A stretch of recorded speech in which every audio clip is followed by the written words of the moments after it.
The gun pressed so hard against the back of her seat that Naomi could feel it through the vinyl. "Drive," the bleeding man in her back seat whispered. "Don't stop. Don't look back. Whatever you hear, just drive." Outside, three black SUVs screamed around the corner, their headlights sweeping across rain-slicked asphalt like searchlights hunting an escaped prisoner. Men in dark gear hung from open windows, weapons raised. Naomi Carter, a 41-year-old taxi driver who still owed $11,000 in hospital bills, had 2 seconds to make a decision that would destroy her quiet life and save an entire city. She floored it. She didn't know who this man was. She didn't know what he'd done. She didn't know that by morning, the most dangerous organization in Chicago would know her name, her address, and her brother's room number at St. Michael's Hospital. She just drove. If this is your first time here, welcome. The stories on this channel are the kind that stay with you. Subscribe so you don't miss what's coming next, and hit that like button right now. And leave a comment. Tell me what city or country you're watching from. I want to see how far this story travels. Now let's get back to Naomi, because it's about to get much worse. The night had started the way most of Naomi's nights started, badly, but manageably. Her transmission had made that grinding noise again somewhere around the Eisenhower Expressway, the kind of sound that a mechanic quotes you $800 to fix and then shrugs when it comes back 3 weeks later. She'd turned up the radio to cover it. Old habit. Her dispatcher, a heavy-set man named Gerald, who smelled permanently of burnt coffee, had already called her twice about a 5-star review complaint from a passenger who said she'd taken an unnecessarily aggressive route. The passenger had been a 20-something in a blazer who'd been on his phone the entire ride and hadn't looked up once. She hadn't argued with Gerald. She never did. It wasn't worth the energy. By 10:15, she'd made $47 and change, minus fuel. Her brother Marcus needed $1,200 by Friday for his next round of treatment. The medication wasn't optional. The doctor had been very specific about that, in the careful clinical way doctors used when they meant, this is the line between your family member living and not living, but didn't want to say it out loud. Marcus was 24. He'd been sick for 3 years. Naomi had been driving this cab for 2.5 of them. She wasn't complaining. That's the thing people misunderstood about Naomi Carter. She wasn't the kind of woman who complained. She'd grown up in a house where complaining was considered a luxury, right alongside rest and privacy, and not knowing exactly how much was in the checking account at any given moment. Her mother had raised 4 children on a school cafeteria salary and a fierce, quiet dignity that Naomi had absorbed like oxygen. You didn't talk about how hard things were. You just kept moving, so she kept moving. Past midnight diners spilling warm light onto wet sidewalks. Past the old church on Wabash where a man was sleeping in the doorway, his shoes worn through at the toes. Past the stretch of road near the river where the streetlights had been out for 6 months because the city kept rescheduling the repair crew. She was thinking about Marcus, specifically about whether she could negotiate a payment plan with the clinic's billing office again, and whether they'd say no this time the way they'd almost said no last time. When the man stepped off the curb, he didn't hail her, he didn't raise his hand or wave or whistle. He simply stepped into the road directly in front of her cab and stood there, caught in her headlights, and for a moment she thought she was going to hit him. She hit the brakes hard enough that the grinding noise returned and something rattled loose under the dash. She swore. The man didn't flinch. He stood in the rain with both hands at his sides, and even from behind the windshield with the wipers going and water running down the glass, she could see that something was wrong with him. The way he was standing was wrong. One shoulder dropped lower than the other. He was too still for a man standing in the middle of a street in a rainstorm at 10:30 at night. Naomi rolled down her window 2 inches. "You can't stand in the road, sir." "I know." His voice was level, controlled. The voice of someone who had decided to sound calm regardless of what his body was doing. "I need a cab." "I can see that. Get on the sidewalk and I'll pull over." "There isn't time for that." She looked at him more carefully then. He was somewhere in his mid-40s, she guessed, with the kind of face that had once been handsome and was now something harder and more angular, like wood that had dried and set. He was wearing a dark jacket, and his right hand was pressed against his left side in a way that wasn't casual at all. "Are you hurt?" she asked. "I need to get to the south side. I'll pay double the meter." "Sir, triple." A pause. "Please." Naomi had a rule about rules. She had a rule about not picking up fares in the middle of the road. She had a rule about trusting her instincts, which had been honed over 2.5 years of night shifts into something close to animal. Her instincts right now were doing several things simultaneously. They were saying something is very wrong with this man. They were also saying triple the meter is enough for Marcus's Friday payment with $40 left over. She hated that the math was that fast. She unlocked the door. He got in. The interior light flashed on for those 3 seconds before the door closed, and that was when she saw the blood. It had soaked through his jacket on the left side, dark and spreading, and there was more of it on his right hand where he'd been pressing. Not a scrape, not a cut from broken glass. This was the kind of bleeding that had a specific cause. She turned around in her seat. "You've been shot." "Keep driving," he said. His eyes met hers in the rearview mirror. They were a pale, unusual gray, and they were completely alert, not panicked, not glassy, just focused in a way she found more frightening than panic would have been. "South side. I'll tell you where to turn. I need to call. No calls." His voice didn't rise. It didn't need to. "No hospitals, no police. Please, Ms. Carter." Ms. Carter. The way he said it was strange, careful, like he was filing it somewhere. "I will not hurt you. I will not cause you any trouble beyond what's already begun. But I need you to drive south, and I need you to do it now." The word already hit her like cold water. She looked out through the windshield. The street ahead was empty. The street behind her, visible in her mirror, was also empty. But not the way streets were usually empty. It was the kind of empty that felt recently vacated, like something had just cleared it. "What's already begun?" she said. Before he could answer, the first SUV came around the corner. It wasn't driving fast in the way of a vehicle in a hurry. It was driving fast in the way of a vehicle that was hunting, controlled aggression behind a 4,000-pound machine, and it was followed immediately by a second one and then a third, all of them blacker than the night around them, no plates visible, headlights blazing.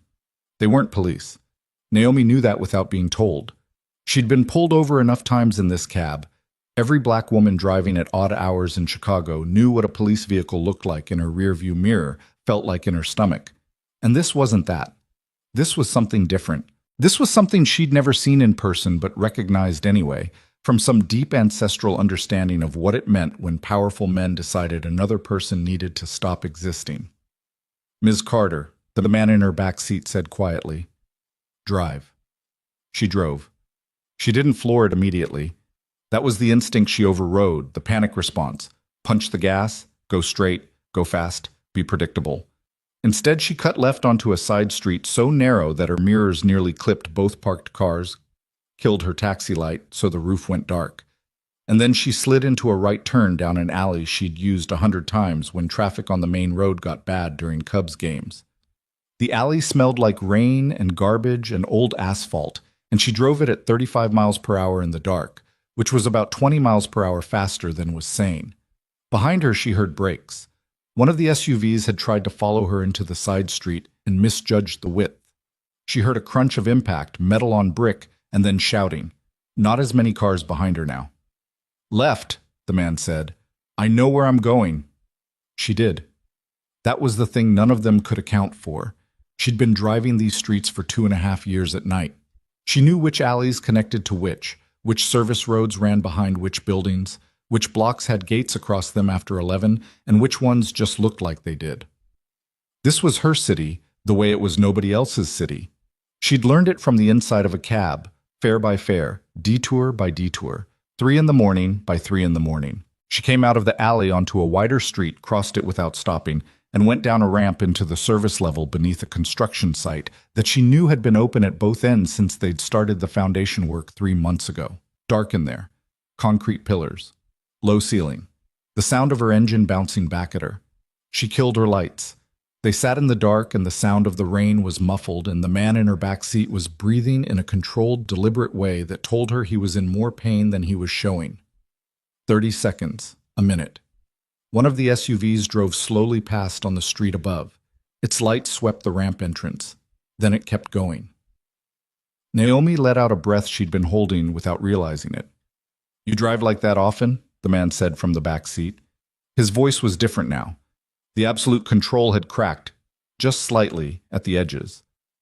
"Only when people get shot in my cab," she said. He made a sound that might have been, in different circumstances, a laugh. She turned around again. In the darkness she could barely see him, but she could see he'd gotten worse in the last several minutes. His face was wet, not just rain, and his hand had dropped away from his side like he no longer had the strength to hold it there. "You're going to pass out," she said. "I'm not." "You're pale. Your hand is shaking." "I'm not going to pass out."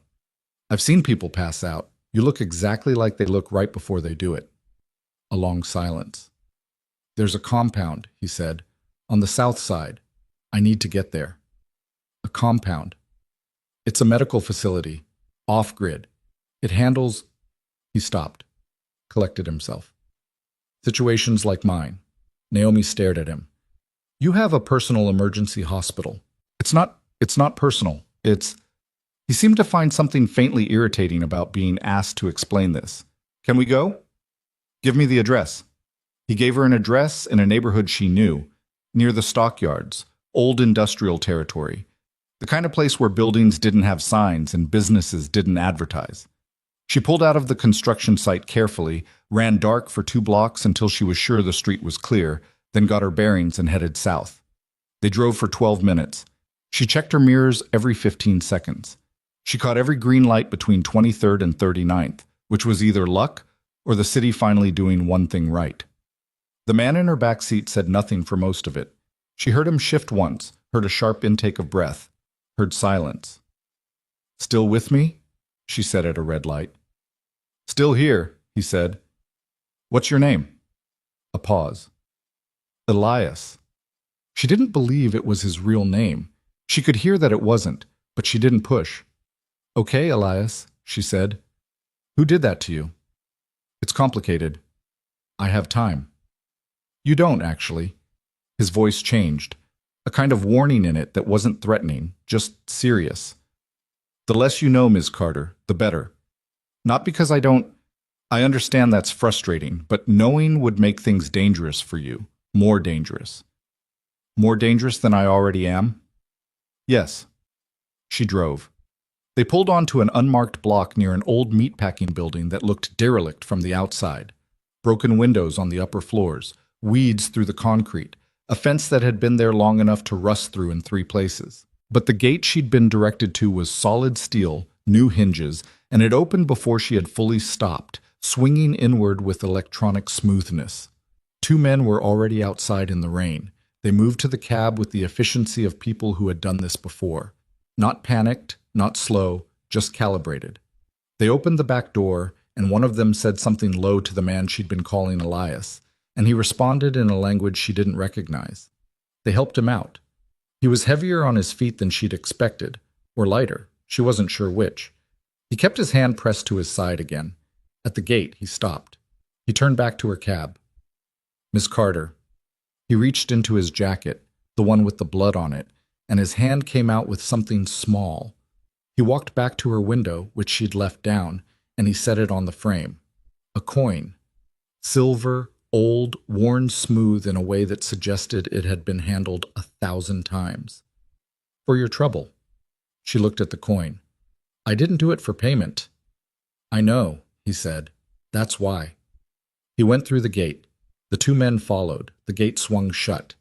Naomi sat in her cab in the rain outside a building that looked abandoned and wasn't, holding a silver coin that felt warm from someone else's pocket. And she thought about Marcus and about the $1,200 and about the fact that she had just driven a bleeding stranger through a city chase and come out the other side without hitting anything and without being caught. She drove home. She didn't sleep well, but she slept.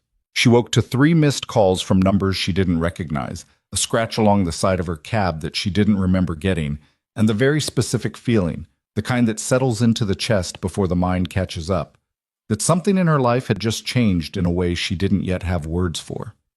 She put the silver coin on her kitchen table and looked at it while she drank her coffee. She didn't know his name. She didn't know what he'd done. She didn't know who those men in the SUVs were. She didn't know that by the time she finished that cup of coffee, 3 different people in 3 different buildings across the city would already be asking each other the same question: who was the cab driver? The 3 missed calls were all from the same number. Naomi found that out when she called back, which she almost didn't do because she had a policy about unknown numbers that had served her well for 41 years.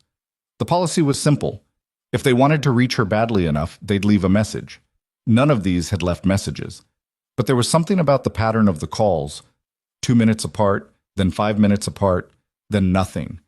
That felt deliberate, like someone timing themselves, like someone who knew how long it would take her to wake up and check her phone. She called back at 7:43 in the morning. It rang once. "Miss Carter," a man's voice, not Elias. This one was older, rougher, with an accent she couldn't immediately place. Eastern European, maybe, worn down by years into something smoother, but not entirely gone. "Good morning. Who is this?" "A friend." "I don't know your number." "No," the man agreed. "You don't. But you know our mutual friend, the one you helped last night." Naomi's hand tightened on the phone. She was standing in her kitchen in her socks, the silver coin still on the table in front of her, her coffee going cold. "I don't know what you're talking about," she said. A pause. Short, patient. The kind of pause that communicated very clearly that the person on the other end knew she was lying and wasn't particularly bothered by it. "Ms. Carter, I'm not calling to threaten you. I want to make that very clear from the start. The call I'm making right now is a courtesy. A warning, if you prefer that word." "A warning about what?" "The men who were looking for our mutual friend last night are still looking, and now they're also looking for the cab driver who helped him escape." Another pause. "That's you." She sat down. She hadn't meant to. Her legs just made the decision without consulting her.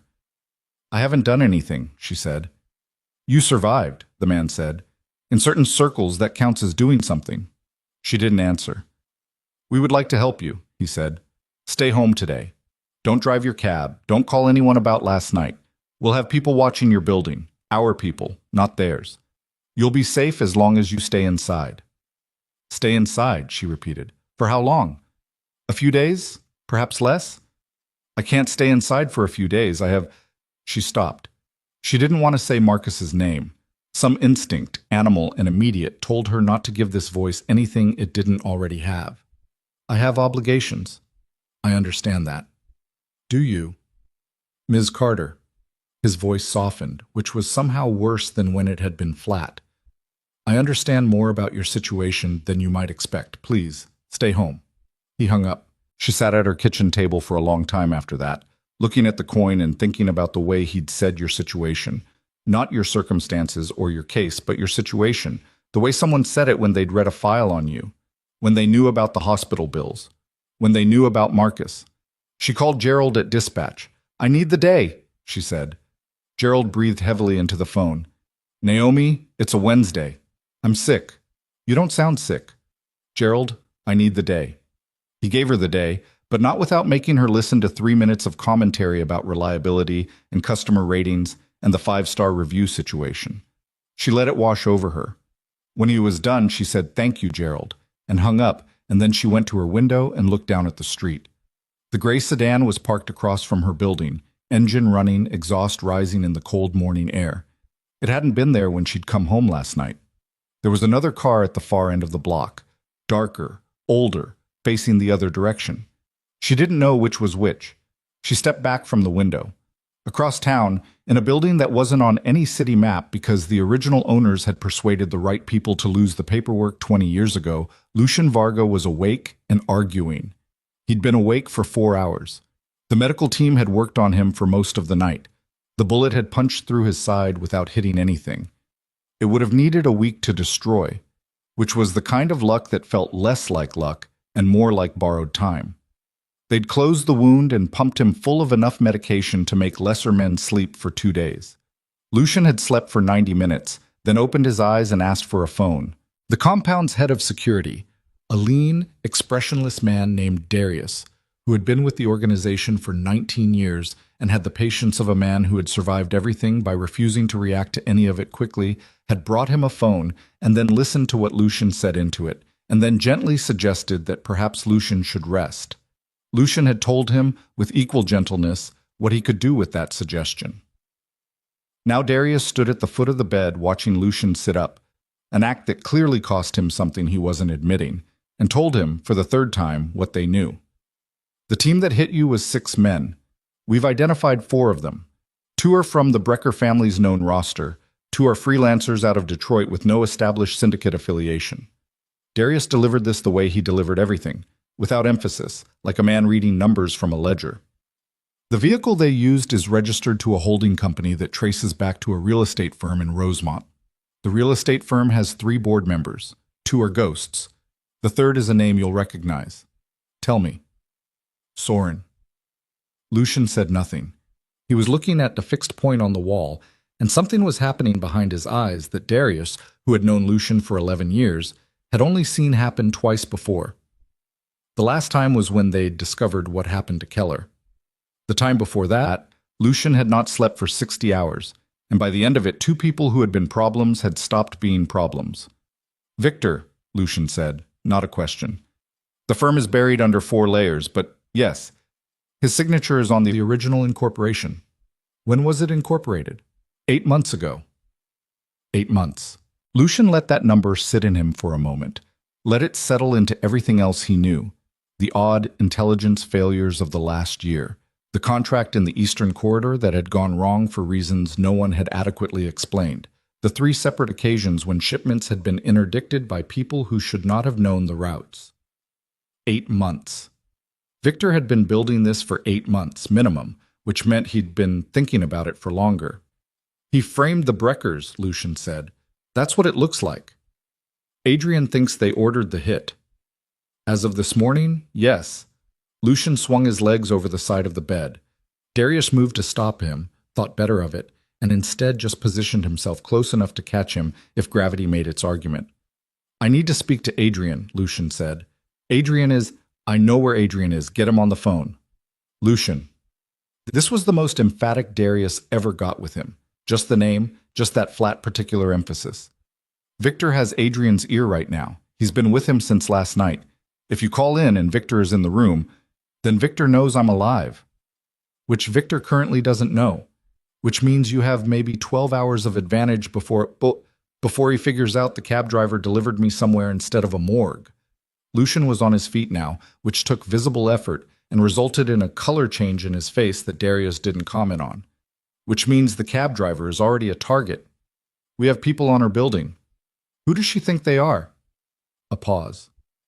She was warned this morning, generally, to stay inside. Did she stay inside? Darius checked his phone.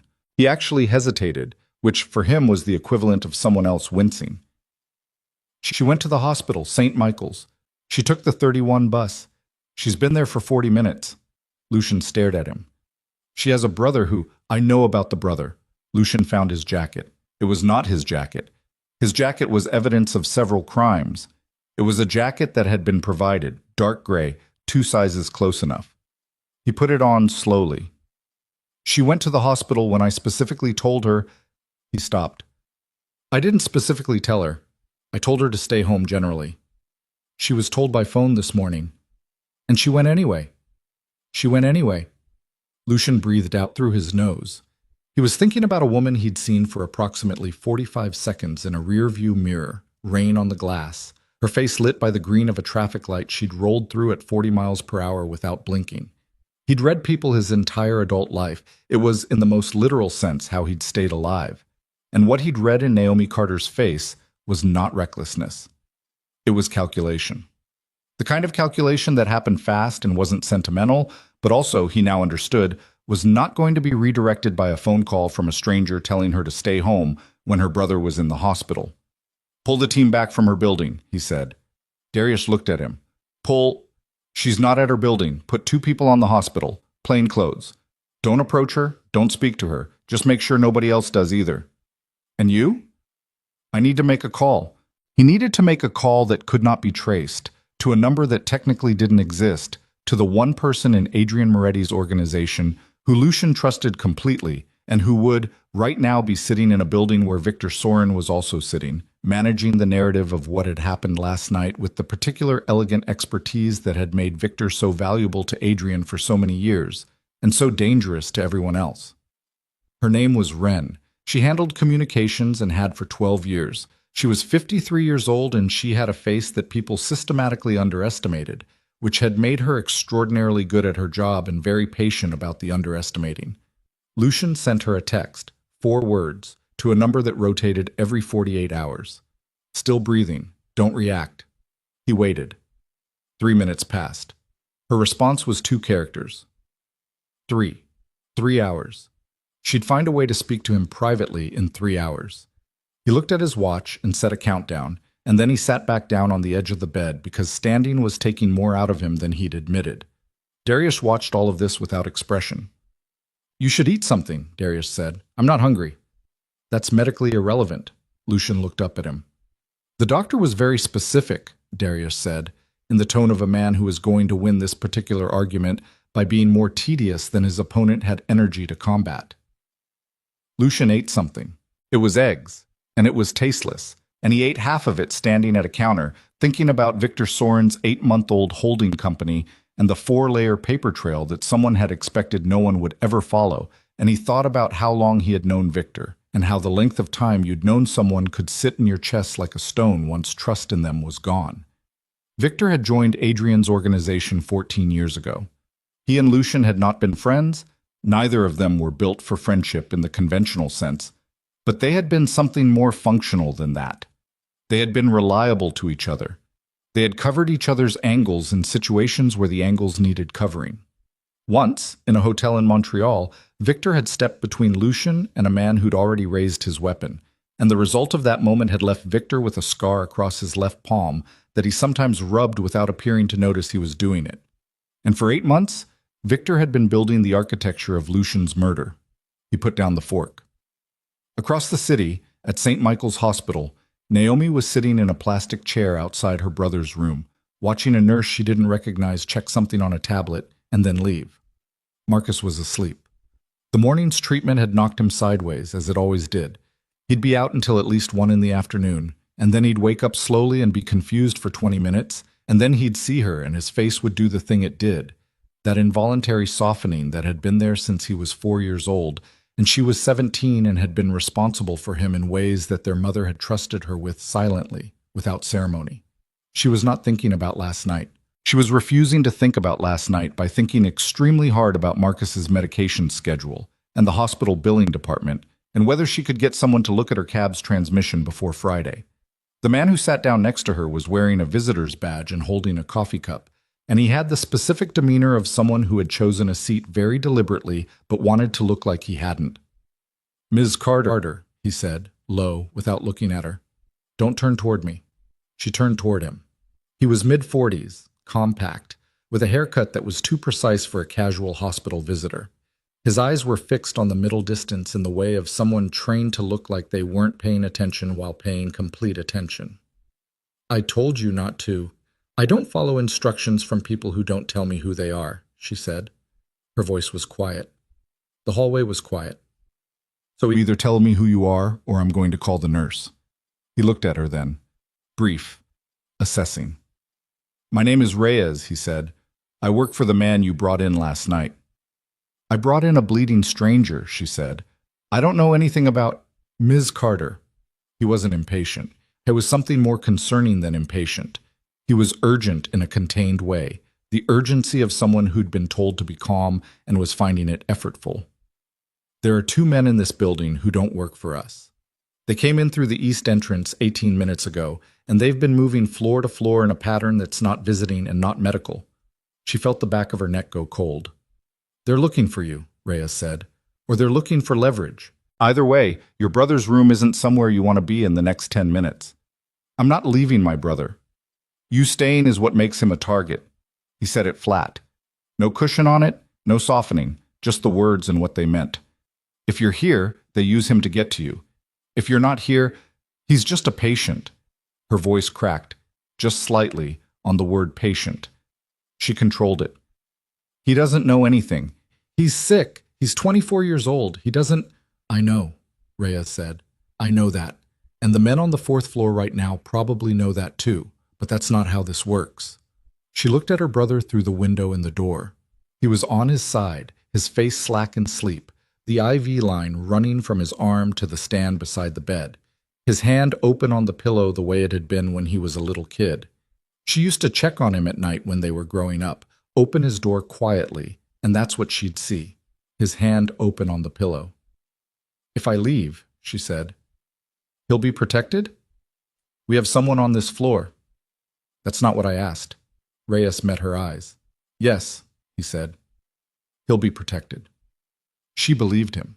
She didn't know why she believed him. She was aware that she might be in the condition where you believe the person talking to you simply because they're talking to you, and the alternative is worse. But she looked at him, and she believed him anyway. She stood up. "If anything happens to him," she said. "I know," Reyes said. They left through a service corridor on the west side of the building. There was a car waiting, nondescript, four-door, the kind of car you'd never remember seeing. Naomi got in the back because there was a driver already in front, and Reyes got in beside her, and they pulled out into traffic like they were nobody's business. She watched the hospital disappear behind them. "Where are we going?" she said. "Somewhere safe." "That's not an address." "No," Reyes said. "It's not." She looked out the window. The city moved past in its daytime configurations. People on sidewalks, delivery trucks, a school bus sitting at a red light with a crossing guard waving traffic through. Everything ordinary. Everything she'd moved through every day for 2.5 years without anyone in an expensive car following her, without men she'd never met saying her name in hospital corridors. She thought about the coin. She'd left it on her kitchen table. She thought about the man who'd handed it to her through her cab window in the rain. The way he'd said, "I know," when she'd said she hadn't done it for payment. The way that had landed, specifically. The specificity of being understood in an unexpected moment. She thought about the fact that that man was somewhere in this city right now, and that his survival was apparently the reason her life was unraveling, and that she still didn't know his real name. She thought about the two men moving floor to floor in the hospital. "How did they find me?" she said. Reyes glanced at her. "Traffic cameras.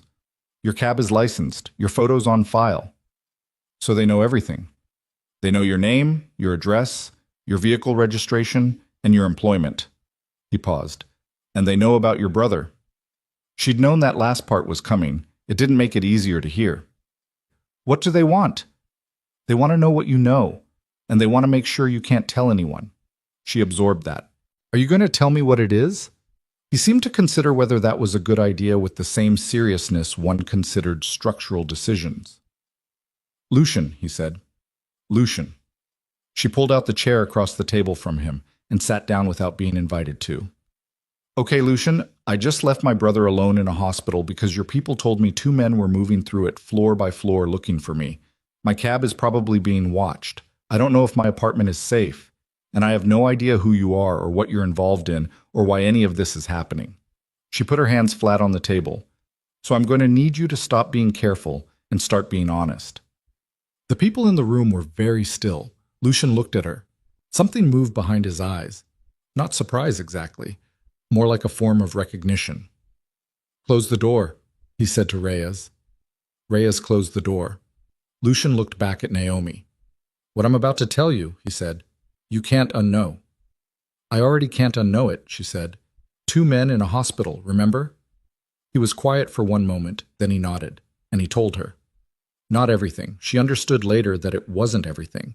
That there were layers beneath layers in what he gave her, that the version she received that afternoon was the version calculated to give her enough to understand her situation, without giving her enough to be truly dangerous if she ended up in the wrong hands.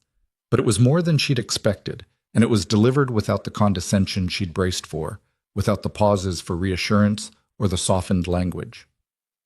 He told her about the organization, about what it was and what it controlled and the rules that governed it, rules she found genuinely unexpected, given every assumption she'd walked into that room carrying. He told her about Victor Soren and what the holding company meant and what the plan appeared to be.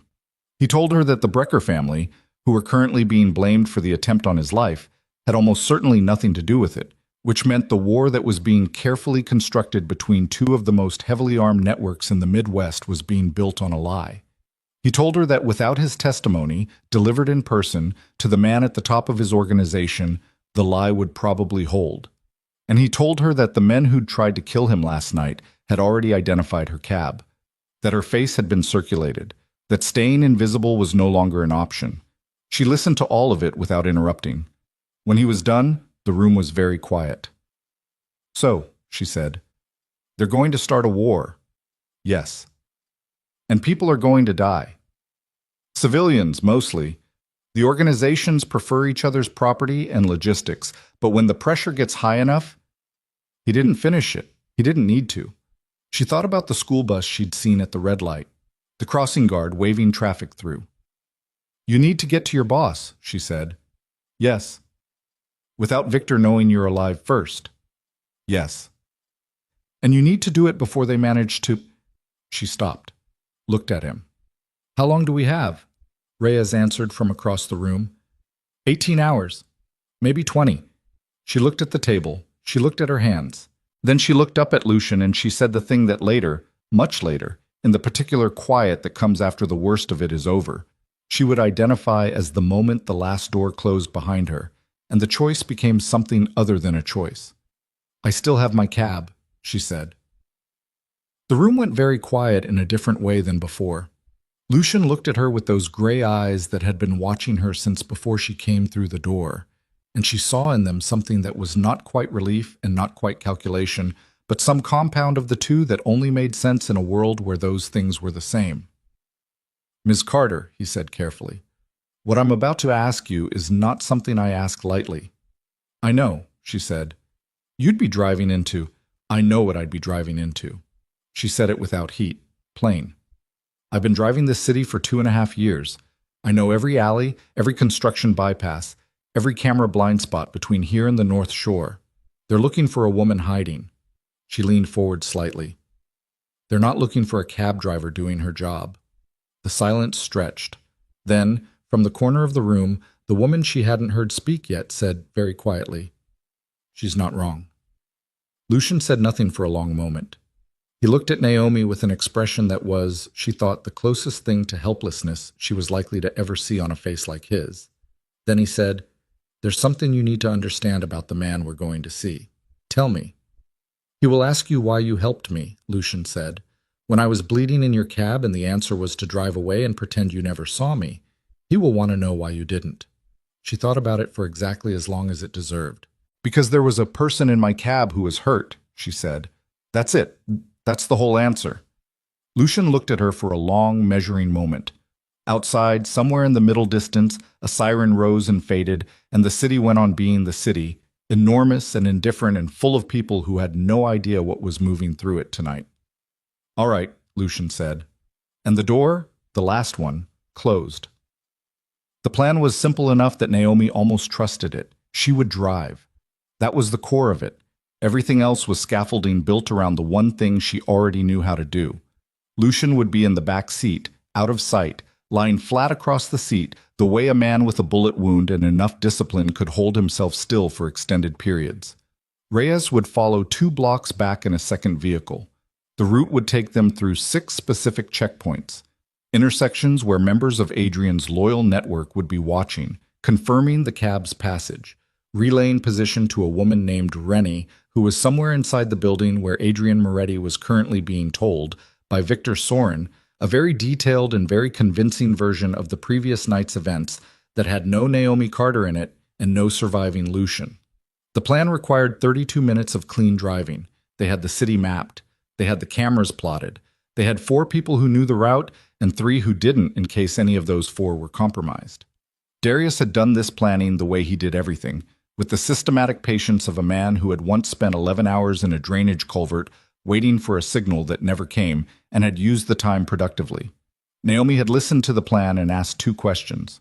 The first was about a stretch of road near the river where she knew the traffic patterns ran wrong on Wednesday evenings, due to a bus route change nobody had updated on any map.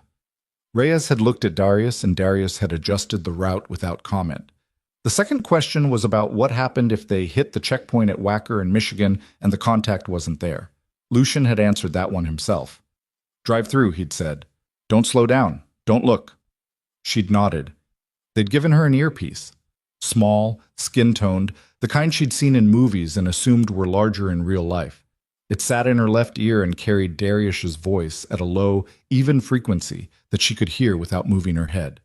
At 4:47 in the afternoon, in the gray early evening light of a Chicago October, Naomi Carter pulled her licensed cab out of the alley behind the building and onto the street and became, to every camera and every man with a photograph of her face, exactly what she had always been, just a cab driver doing her job. The first 8 minutes were clean. She took the route as mapped, adjusting once for a delivery truck that had double parked on Michigan and forced her 2 feet left into the adjacent lane, which put her briefly closer to a camera than Darius had planned for. She heard him register this in her ear. A single exhaled sound, not quite a word. And then nothing. She kept her hands at 10 and 2. She kept her speed at 28 miles per hour, which was the speed of a driver being careful but not nervous. In the back seat, Lucian was silent. She could see the back of the seat pressing outward slightly from his weight when she checked the mirror, which she did every 30 seconds and no more, exactly as Reyes had instructed. The checkpoint at Wacker passed cleanly. A man in a gray coat standing at a bus stop lifted his coffee cup. Not a wave, just a movement, the kind of thing you'd never notice if you weren't looking for it. Naomi didn't react, just drove. Checkpoint 2, then 3. She was starting to believe in the 32 minutes. Then Darius's voice in her ear changed. It happened between one word and the next. She couldn't have said which word, only that the one before it was still controlled, and the one after it carried something she hadn't heard from him before in the 3 hours she'd known him. Not panic. Darius was not built for panic, but something adjacent to it.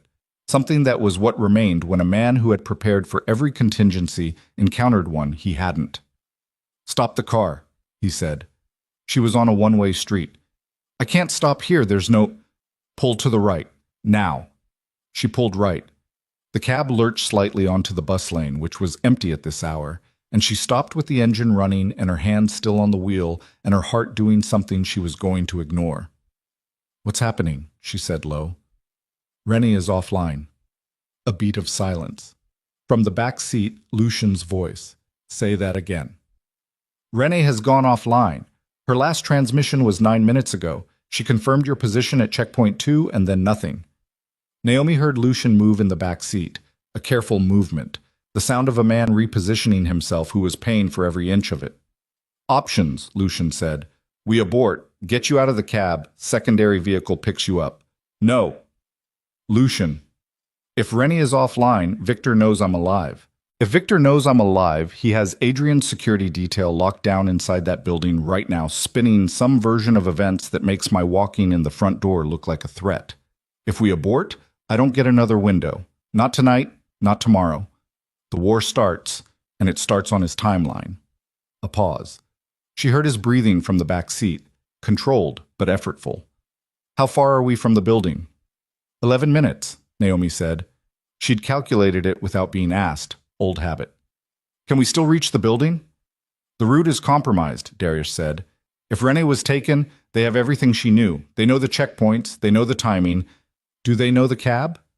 A longer pause. "If Rennie told them, Rennie wouldn't tell them anything." Lucian's voice was flat. Absolute. The kind of flat that came from 11 years of knowing someone. Naomi heard Darius absorb this and recalculate. "Then the cab might still be clean," he said, "but I can't guarantee—" "Can we reach the building?" Lucian said again. Naomi looked at her mirror. She looked at the street ahead of her, the traffic lights cycling through their rotations, the city indifferent and enormous around this one-stopped cab with its engine running and its driver sitting very still. "There's another route," she said. Both men were quiet. "It's not on your map," she said. "It's not on any map, technically. There's a service corridor that runs under the Merchandise Mart District. It was built for freight access in the 90s and the city decommissioned it in 2009. But the access points were never properly sealed because the contractor went bankrupt before finishing the job. I've used 2 of the entry points. I don't know if the whole corridor is passable by car, but the section I know is—" She stopped. "It would take us off camera for 6 blocks and put us out 200 yards from the building's south entrance." Silence from the earpiece. "How do you know about this?" Darius said. "I've been driving this city for 2.5 years, she said. "At night, I know where things are that aren't supposed to be there anymore." Another silence. Then Lucian, from the back seat, quietly. "Take it." They found the entry point on a side street near an old loading dock.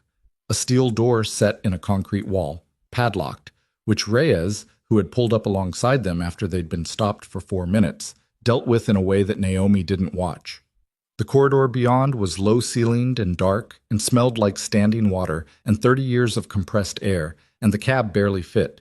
She drove it at a walking pace with no headlights for the first minute because Darius told her to, and she did it on memory and instinct, hands reading the walls through some sensory channel she didn't have a name for.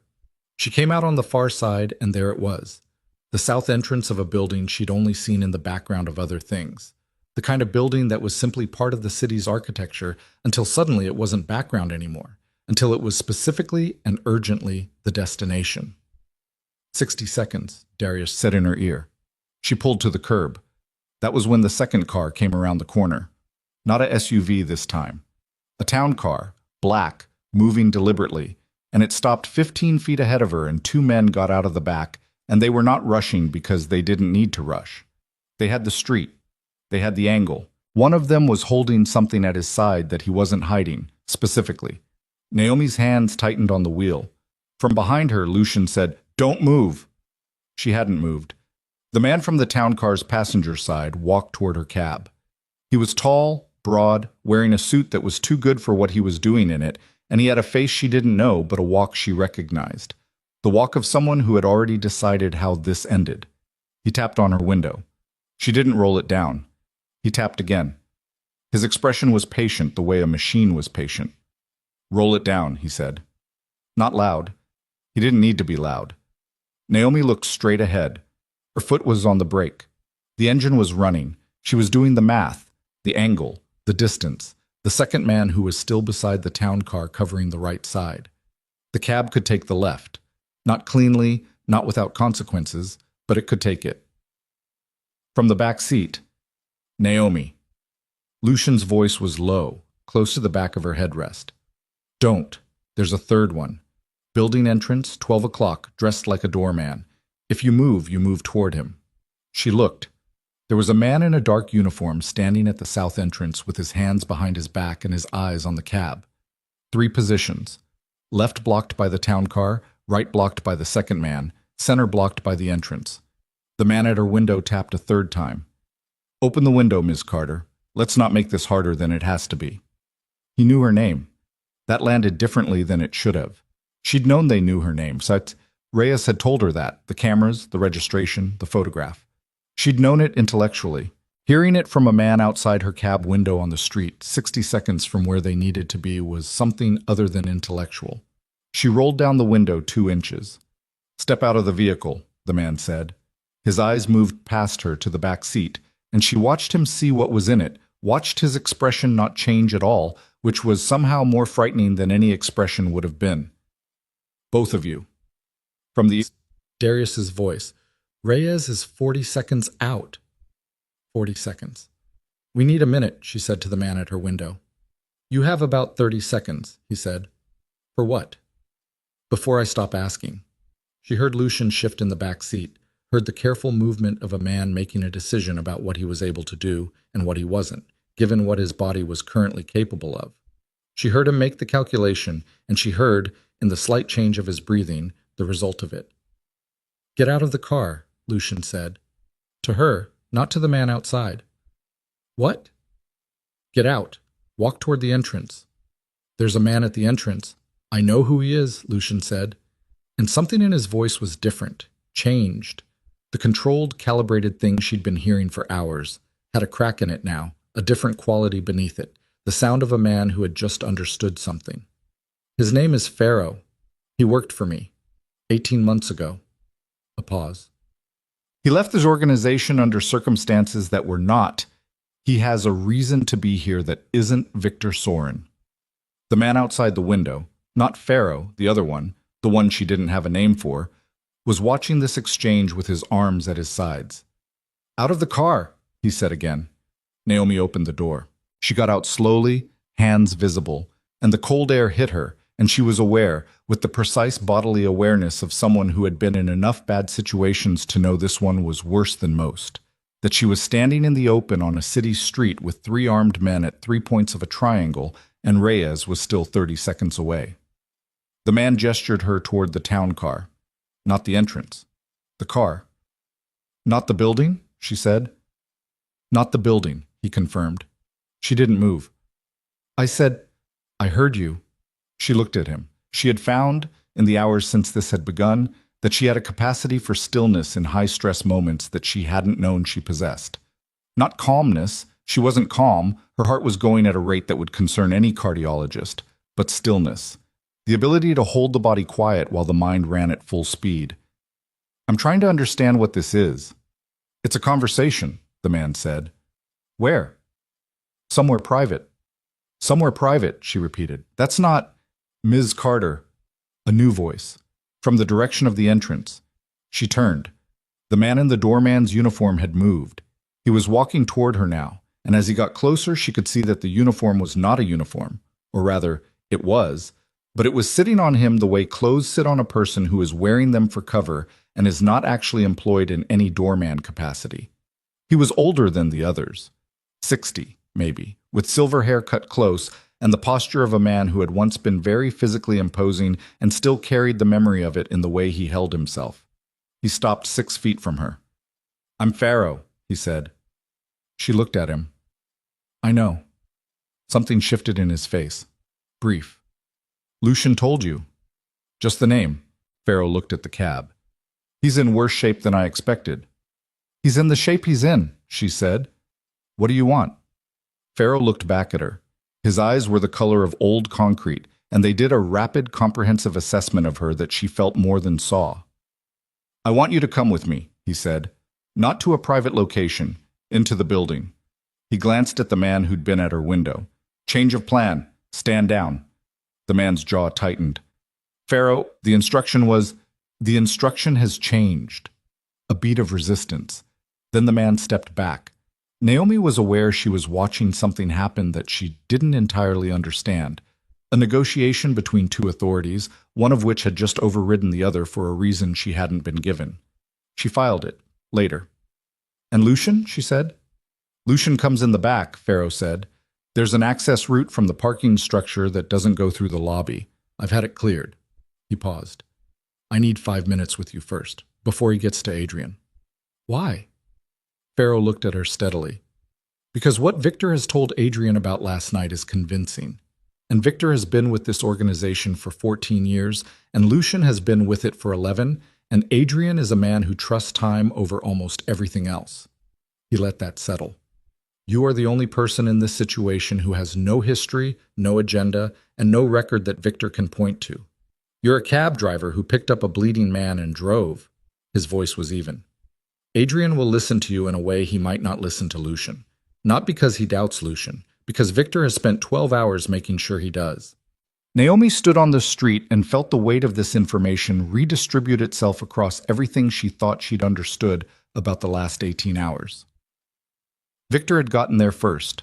Victor had spent the entire time she'd been hiding and planning and driving through underground corridors. All of that time. Sitting with Adrian Moretti and building something with words that would be very hard to take apart with other words. What exactly did he tell him? She said. Pharaoh hesitated. Tell me, she said. He told him that Lucian arranged the hit on himself, Pharaoh said, to fake his own death and disappear with a significant portion of the organization's assets. He told him the cab driver was Lucian's contact, a prearranged extraction. He told him... Pharaoh stopped, started again. He told him you've been working with Lucian for 6 weeks. The street was very quiet. She heard a car pass on the next block. She heard her own breathing. 6 weeks, she said.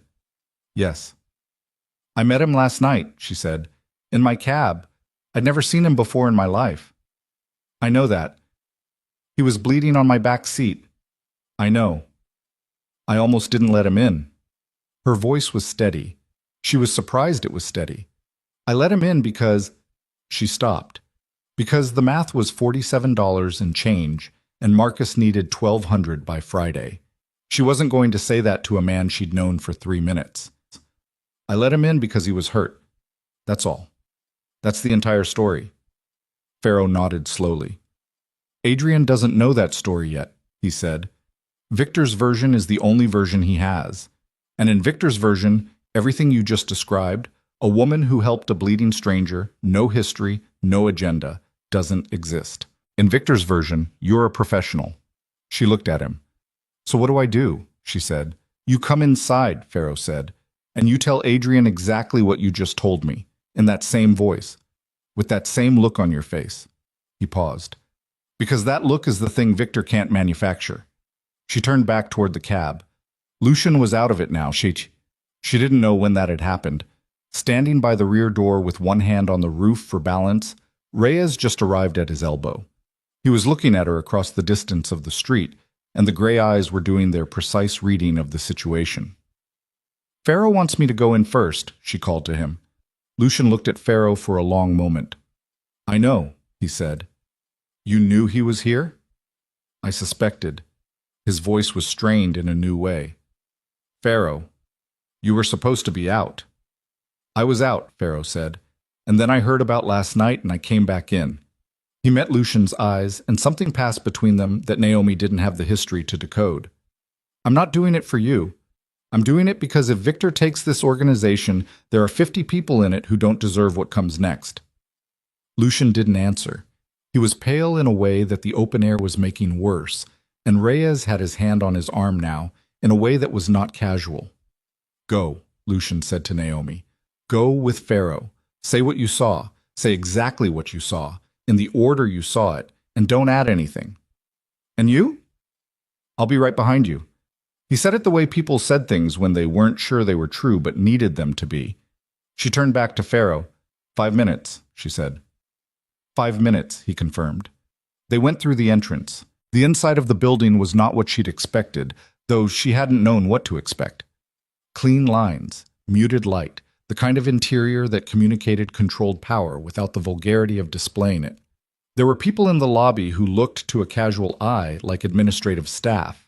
She knew they weren't. She didn't look at them. Pharaoh took her to a small room on the second floor. A table, 2 chairs, a window that looked into an interior courtyard. No one else in the room. He sat down. She sat down. When it happened, he said, start from before. The transmission noise. She looked at him. We know about the cab, he said, not unkindly. We know all of it. I want to hear it from you, all of it, including the parts that make you look like you had a decision to make. You mean the part where I almost didn't let him in? Yes. She took a breath, and she told him. She told him from the grinding transmission and the $47 and Marcus's $1,200 and the man stepping into her headlights with his shoulder dropped wrong. She told him about the 3 missed calls in the morning and the gray sedan and going to the hospital anyway because Marcus didn't have anyone else. She told him about Reyes in the corridor and the coin still sitting on her kitchen table and the underground route and the street outside 30 minutes ago. She told him all of it. When she was done, Pharaoh sat quietly for a moment. The coin, he said. What about it? Did he tell you what it meant? He said it symbolized loyalty earned through actions, not blood. Pharaoh looked at the table. Something complicated happened in his face. He gave you that coin. Yes. He's given that coin to 3 people in 11 years, Pharaoh said. I know because I was one of them. She didn't know what to do with that information. She filed it. Pharaoh stood up. Come with me, he said. Adrian is on the 4th floor. They went up by the stairs, not the elevator, which she noticed but didn't comment on. The 2nd floor was quiet. The 3rd floor had 2 men in the corridor who moved aside for Pharaoh with the smallest possible acknowledgement. The 4th floor was different, warmer somehow, with better light, and she could hear voices through a closed door at the end of the hall. One of the voices she recognized, not from having heard it before, from the quality of it, the authority in it, the kind of voice that had given orders for long enough that it no longer sounded like it was giving orders. It just sounded like it was describing what was going to happen. The other voice she did not recognize. Pharaoh stopped her outside the door. He held up his hand, listening.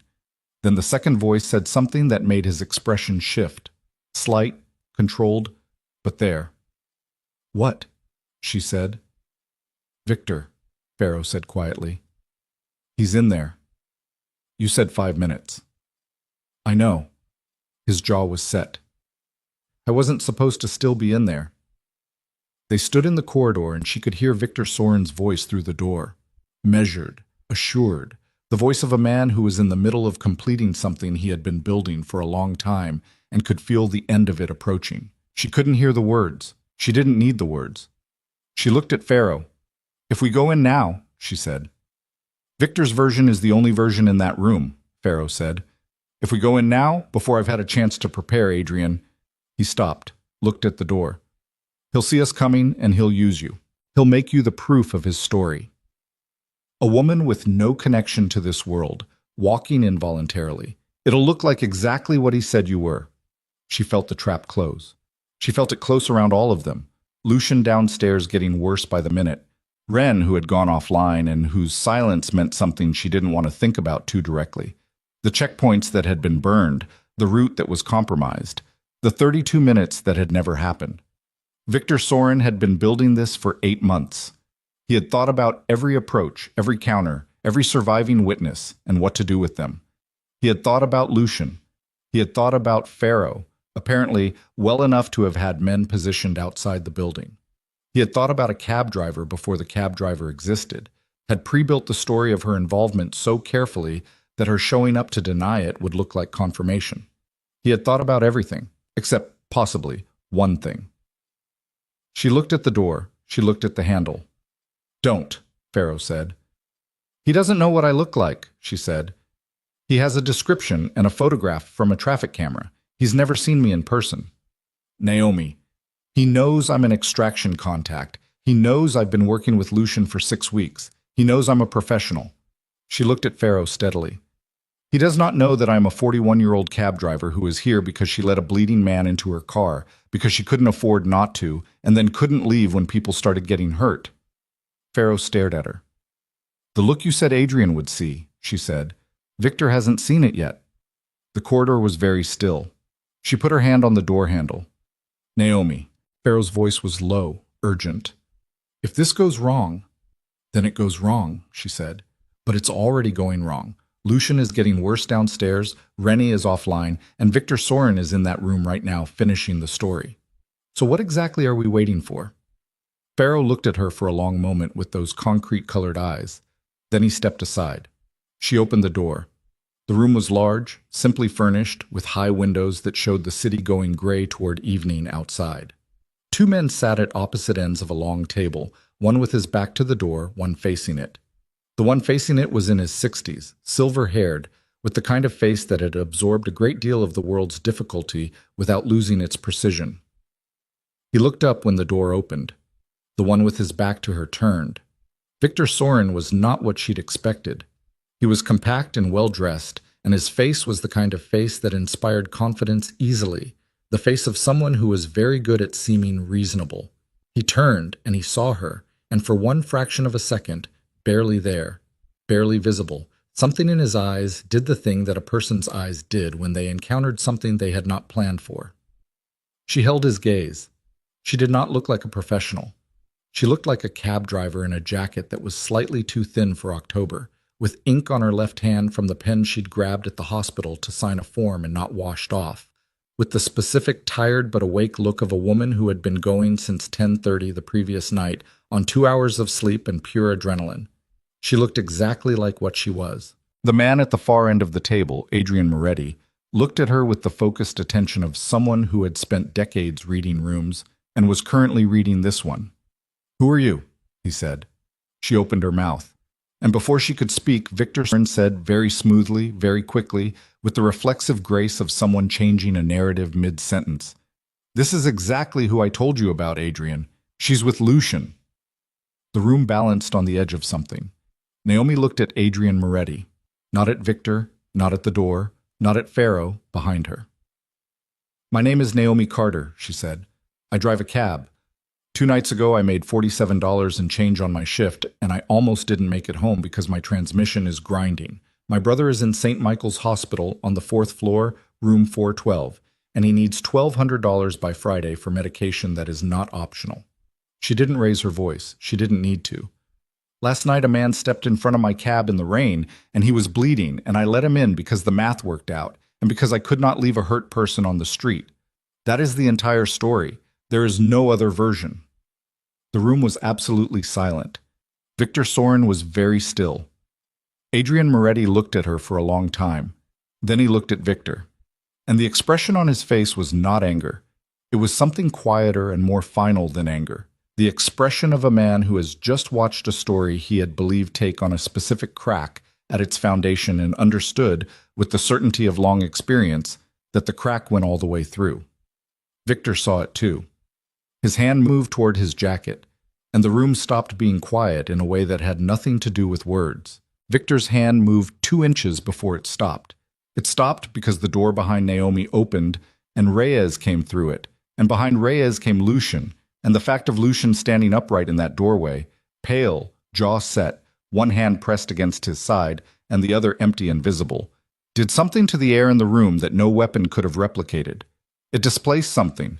It rearranged the geometry of what Victor had built over 12 hours in this building, all that careful narrative architecture, and it did it simply by existing. Victor's hand dropped. He was fast. Naomi registered that. How fast he moved from the almost reach to the stillness.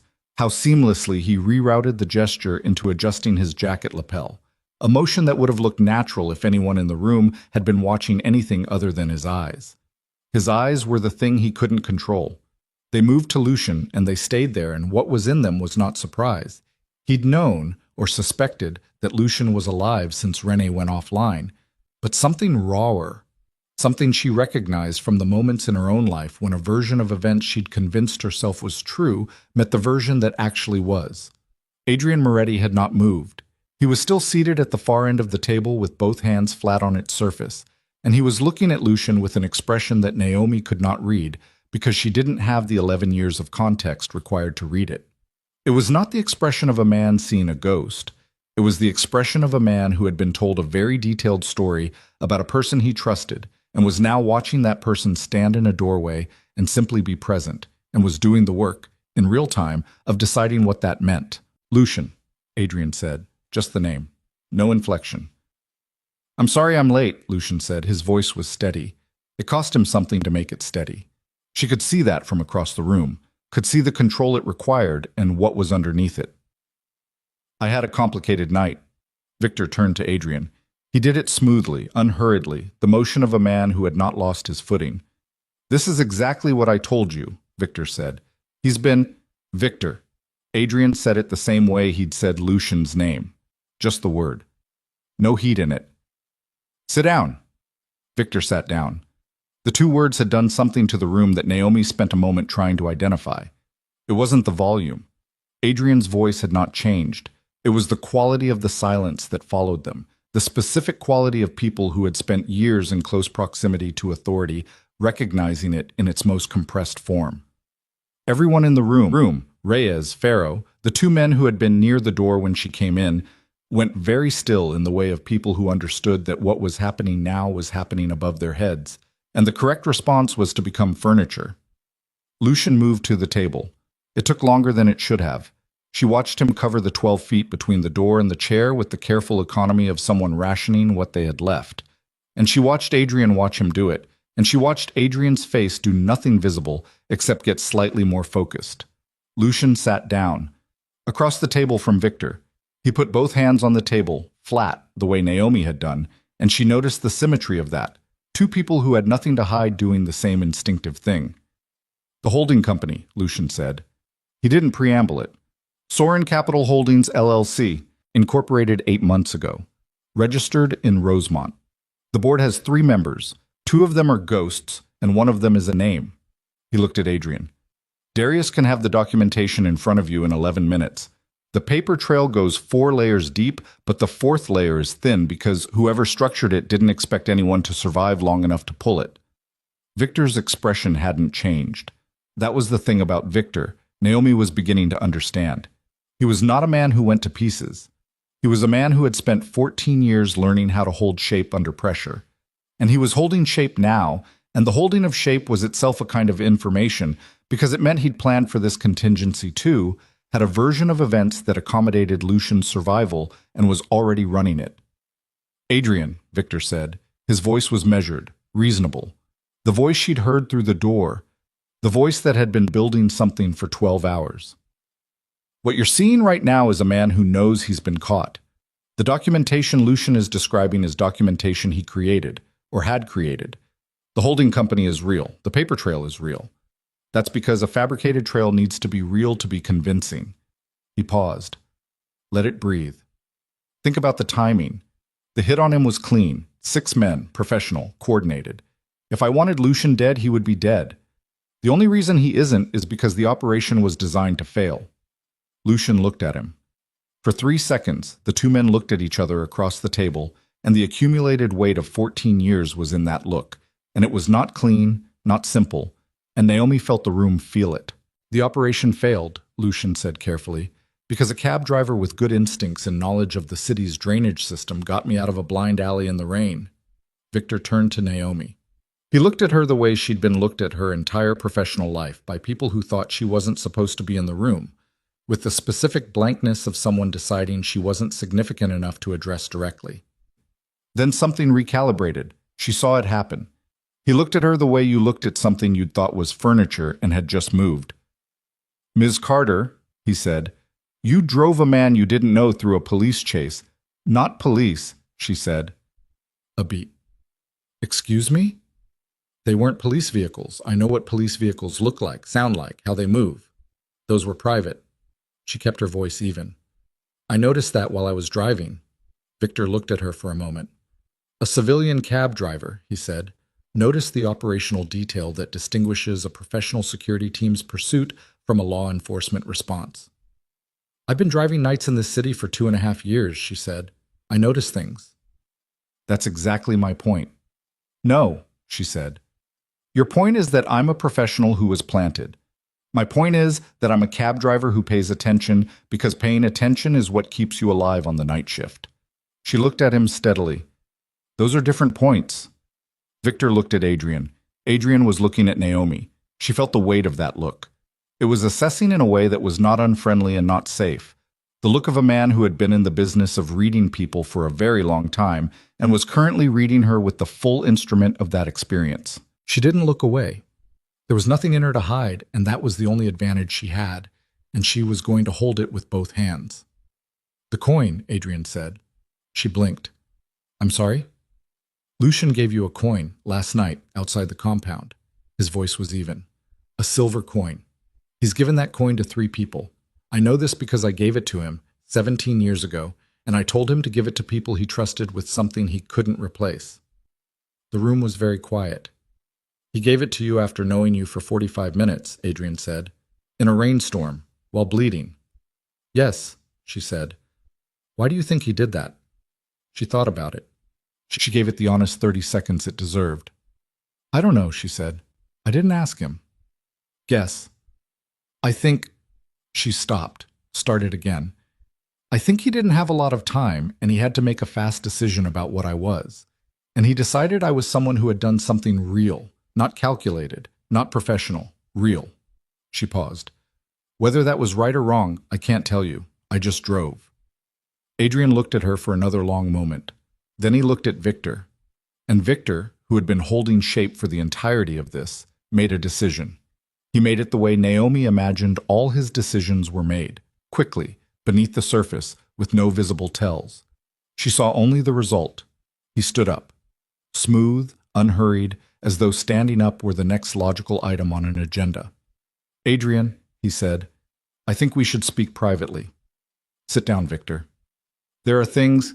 Sit down. The second time was different from the first. The first time had been authority. The second time was something that lived below authority, in the place where decisions that didn't need justification came from. Victor sat down. And then the door opened again. Not Pharaoh's men. Not Darius with his documentation. 2 people she hadn't seen before.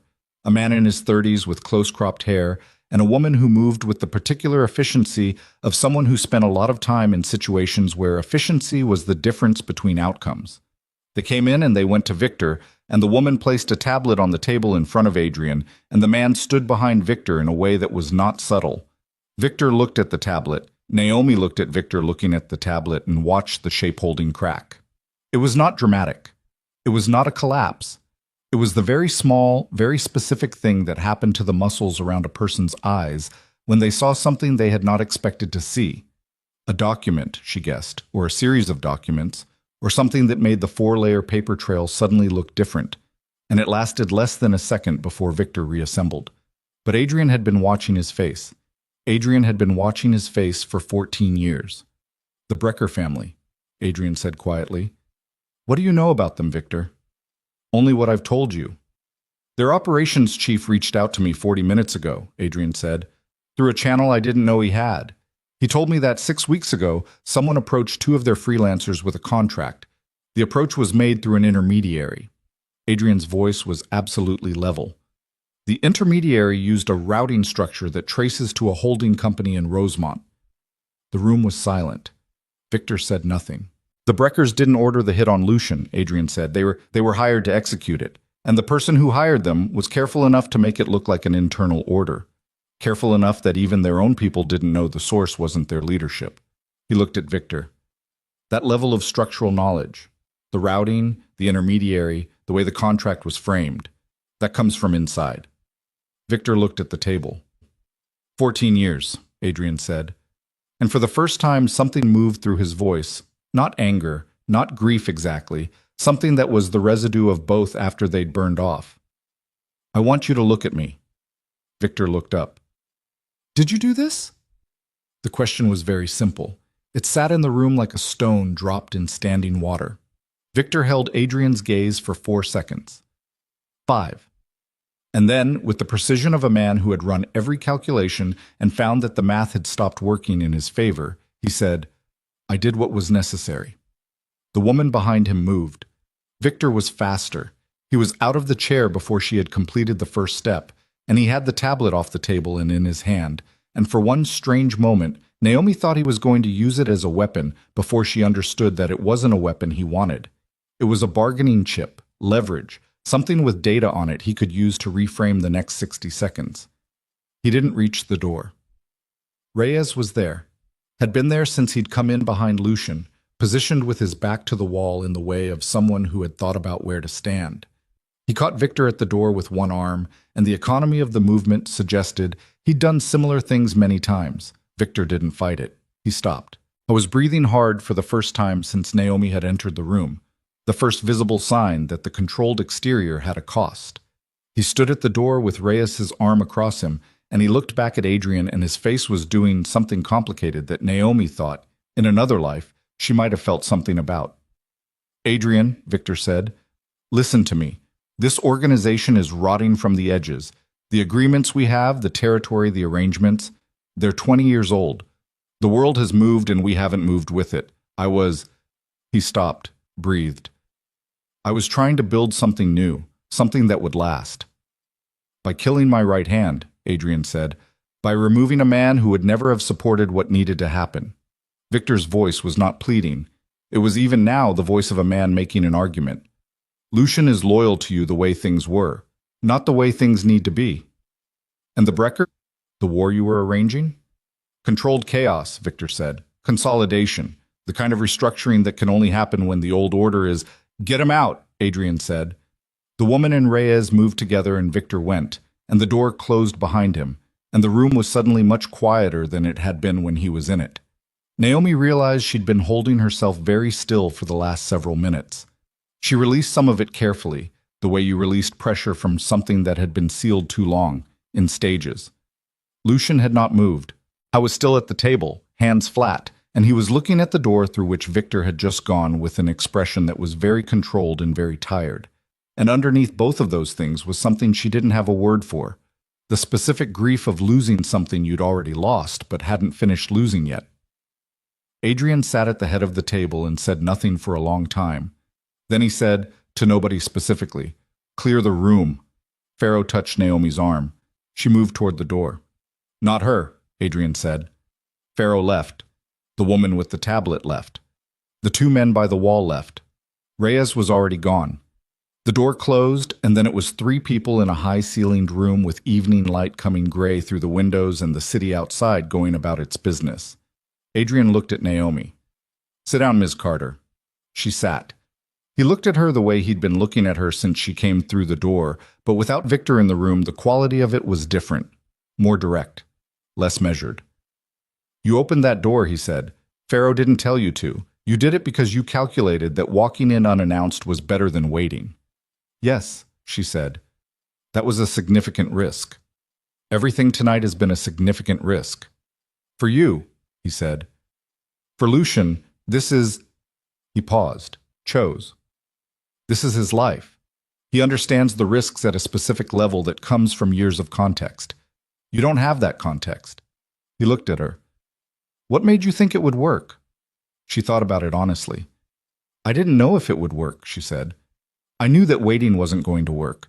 Victor was in there finishing something, and every minute we waited, he got closer to finished. So I went in. She paused. Sometimes the only option is the one that might not work. Adrian was quiet for a moment. Lucian, he said without looking at him. How are you? I'll survive, Lucian said. That's not what I asked. A pause. I've been better. You need the medical team. I need 5 more minutes first. Adrian looked at him.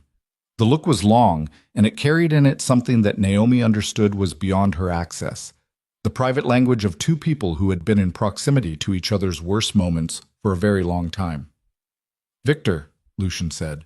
What happens to him? The council, Adrian said. When? 48 hours. I need to speak with 4 people before it convenes. The documentation your man is compiling. I want it complete and verified before the council meets. He paused. The Breckers will be informed that the contract originated internally. I'll handle the conversation directly. And the 2 freelancers from Detroit?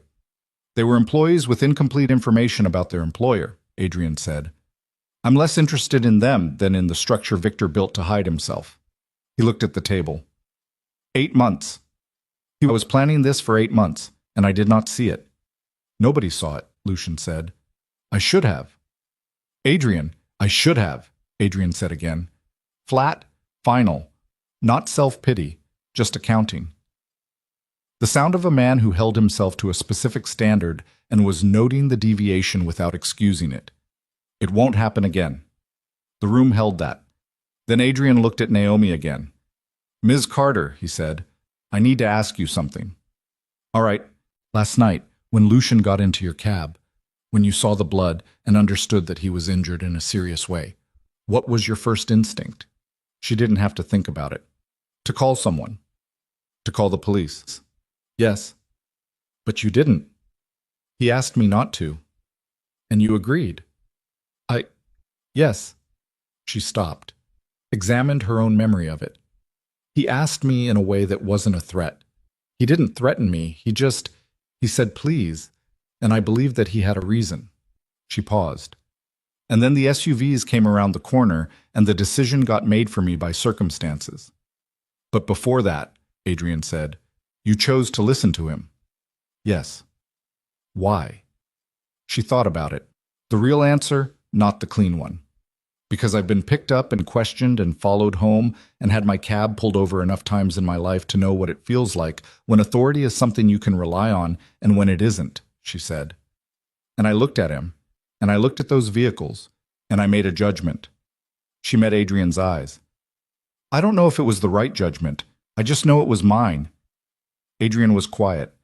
Outside, somewhere below them, she heard a door, heard voices, multiple, controlled. The sound of Reyes and the woman, and whoever else, had come through the organization's network in the last hour, responding to Lucian's survival and Victor's removal in the way organizations responded to seismic events, with logistics.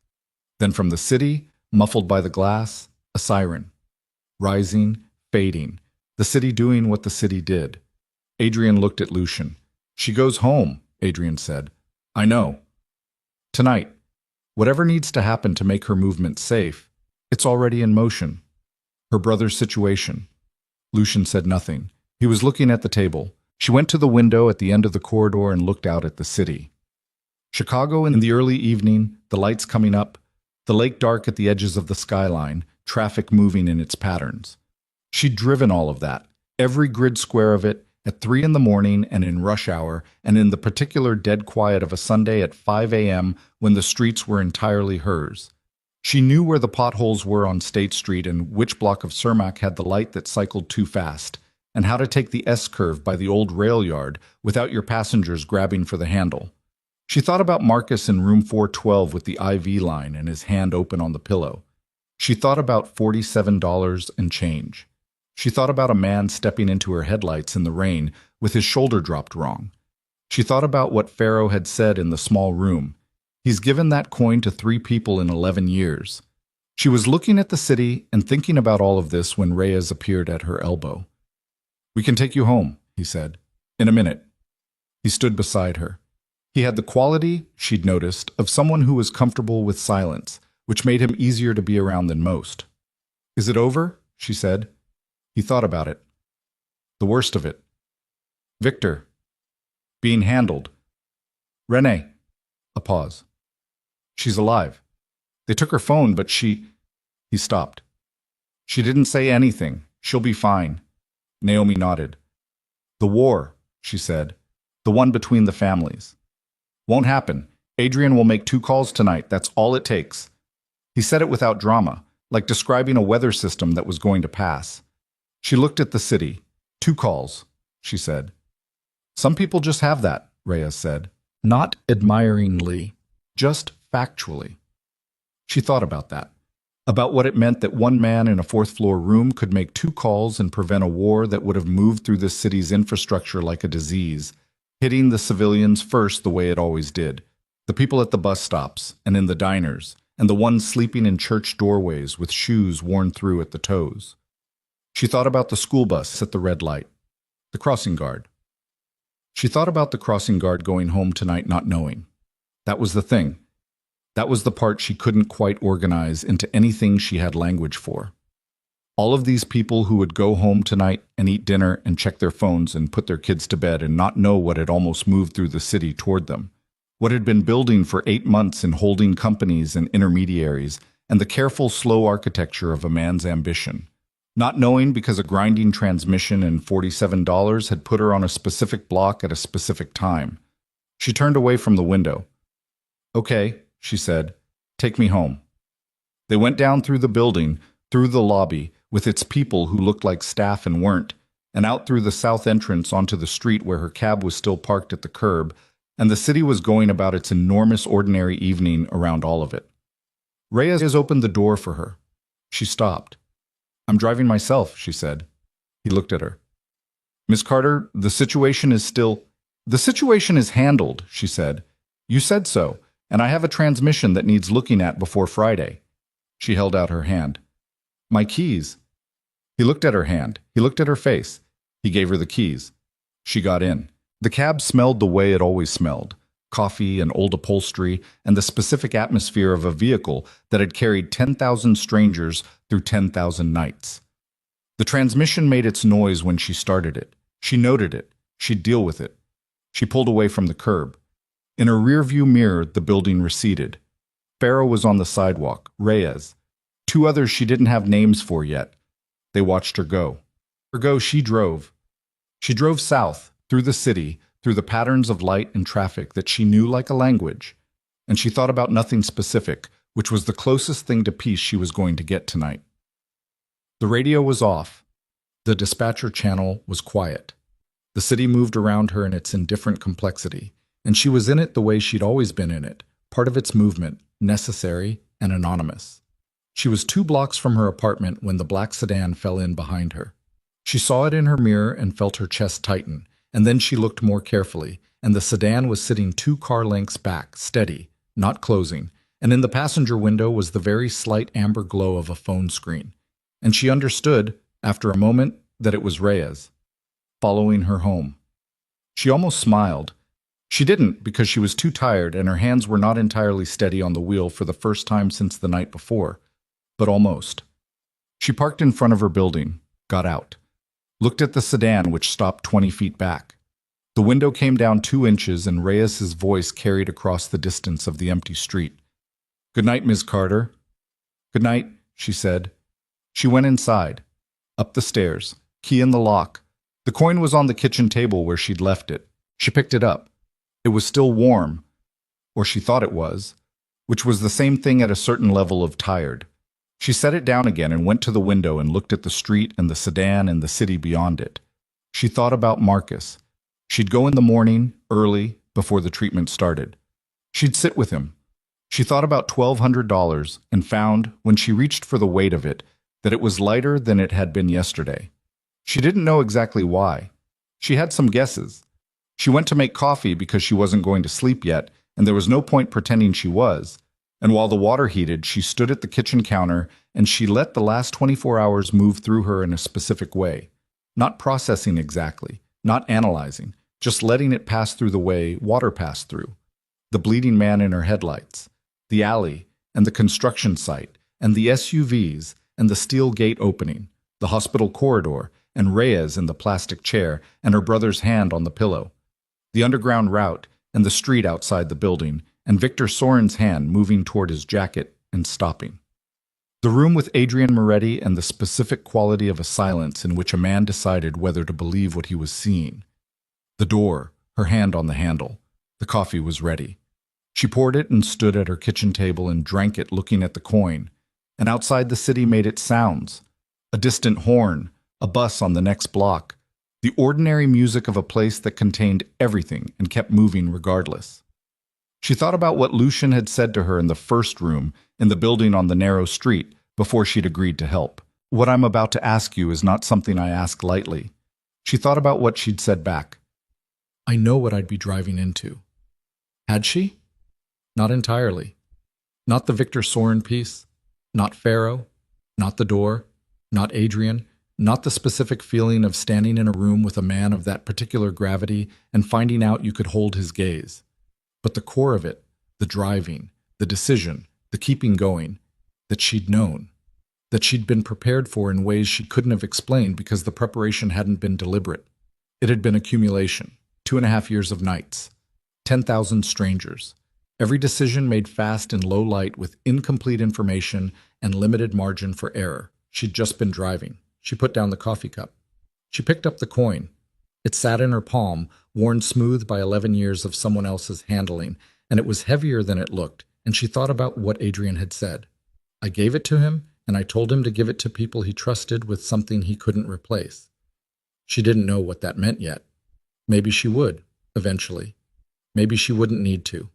She set the coin back down in its place on the kitchen table, and she went to the window one more time and looked at the sedan and the street and the city going on being the city. Then she went to bed. She didn't sleep immediately. She lay in the dark and listened to the building settle and the traffic outside, and somewhere down the block a dog barking at nothing. And she thought about Marcus and about Friday, and about whether the transmission sound was in the gear assembly or the torque converter, which made a significant difference in what it was going to cost her. Ordinary things. She held on to the ordinary things. She was still holding them when sleep finally came for her, quiet and without ceremony, the way it came for people who had been moving at full capacity for too long and could not have stayed awake a moment longer if they'd tried. Outside, Reyes sat in the sedan with the engine off and his phone face down on the seat beside him and watched the building. Upstairs, the light in Naomi Carter's window went dark. And in a fourth-floor room across the city, Lucian Varga sat across from Adrian Moretti while a doctor worked on his side. And the two men spoke in low voices about what came next, and what needed to be undone, and what could not be undone, and the specific cost of trust given to the wrong person over a long enough period of time that the wrongness had hidden itself inside the familiarity. They spoke for a long time, and the city held all of it, the grief and the calculation and the ordinary woman sleeping above a parked sedan, held all of it in its enormous indifferent way, and went on. She slept 9 hours and woke up feeling like someone had poured concrete into her joints overnight. The alarm didn't wake her. A sound from outside did. A truck backing up on the street below, the rhythmic beeping of it, and she lay in the gray morning light for 30 seconds before remembering everything. It came back in order, which was how her mind worked. The rain, the headlights, the blood on the back seat, the construction site, the coin. Victor's hand moving toward his jacket. Adrian's voice saying, "Sit down," and the specific silence that followed it. She sat up. Her body registered complaints from the neck down. She'd been tense for so long that the muscles had filed a formal grievance. She ignored them, went to the kitchen, and found the coin where she'd left it, picked it up, set it down, made coffee. While it brewed, she checked her phone. 3 messages from Gerald at dispatch asking when she was coming back. A voicemail from the hospital's billing office. She'd deal with that after she saw Marcus. A text from a number she didn't have saved that said only, "Southside Compound, 10 a.m. Not a request, but also not an order. Your choice. D. Darius." She recognized the style of it even without the name. She looked at the time. 7:40. She showered. She put on clean clothes. She ate half a piece of toast because she wasn't hungry, but she'd learned from the last 24 hours what running on nothing eventually cost. She picked up the coin and put it in her jacket pocket, where it sat against her hip like something that had always been there. She drove to the hospital first. Marcus was awake. That was the first thing. He was awake when she came through the door, sitting up in bed with the remote control in his hand and a half-eaten cup of orange gelatin on the tray beside him, and the sight of him awake and upright and eating anything at all, even orange gelatin, loosened something in her chest that she'd been keeping clenched since she'd left him the morning before. "You look terrible," he said. "Good morning to you, too." She sat in the chair beside his bed. He watched her sit down with the look he got sometimes, the look that was 24 but also 6, the look that knew her too well for comfort. "You worked a double?" he said. "Something like that. Your eye is doing the thing." "What thing?" "The thing where you're deciding how much to tell me." She looked at him. He'd been her brother for 24 years, and he still, sometimes, managed to surprise her with how accurately he saw her. "I'm fine," she said. "How are you feeling?" "Tired. The treatment was rough yesterday." He put the remote down. "Naomi." "Marcus." "Something happened." "I'm fine." "I didn't ask if you were fine. I said something happened." He looked at her steadily. "You came in through the wrong entrance. You always come in through the main entrance, and you came in from the side today. And you looked at the hallway before you came in the room." She stared at him. "I notice things," he said mildly. "I've been lying in this bed for 6 weeks. I notice everything." She laughed. It came out of somewhere unexpected. Not forced, not performative, just real, the kind of laugh that surprised the body into producing it. It lasted about 4 seconds, and then she put her hand over her mouth and composed herself. "You're 24, she said. "Yes." "You're supposed to be thinking about other things." "I'm supposed to be getting better," he said, "which requires not worrying about my sister, which is difficult when my sister comes in through the wrong entrance and has that look on her face." She looked at her hands, at the ink stain that was still there from the pen at the nurse's station the day before, faded but not gone. "I had a strange night," she said. "Tell me." "Not yet." "When?" She thought about it. "When I understand it better myself." Marcus was quiet for a moment, then, "Are you safe?" "Yes." She said it without hesitation. She believed it. He nodded slowly. He trusted her assessments the way she'd trusted his weather instincts when they were kids. Absolutely, on the basis of a track record that neither of them had ever formally discussed. "Okay," he said. "Okay," she said. She stayed for 2 hours. She watched a show with him that she'd never seen before and didn't follow because her mind kept running loops, and she ate the other half of the orange gelatin when he pushed it toward her, and when he fell back asleep around 10:15, she sat for another 10 minutes, just watching him breathe.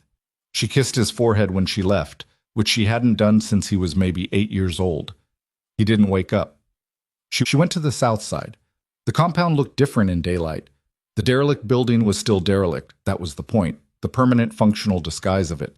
But the gate opened before she reached it, and Darius was standing in the interior courtyard when she pulled through, hands in his coat pockets, watching her park with his characteristic expression of mild, absolute attention.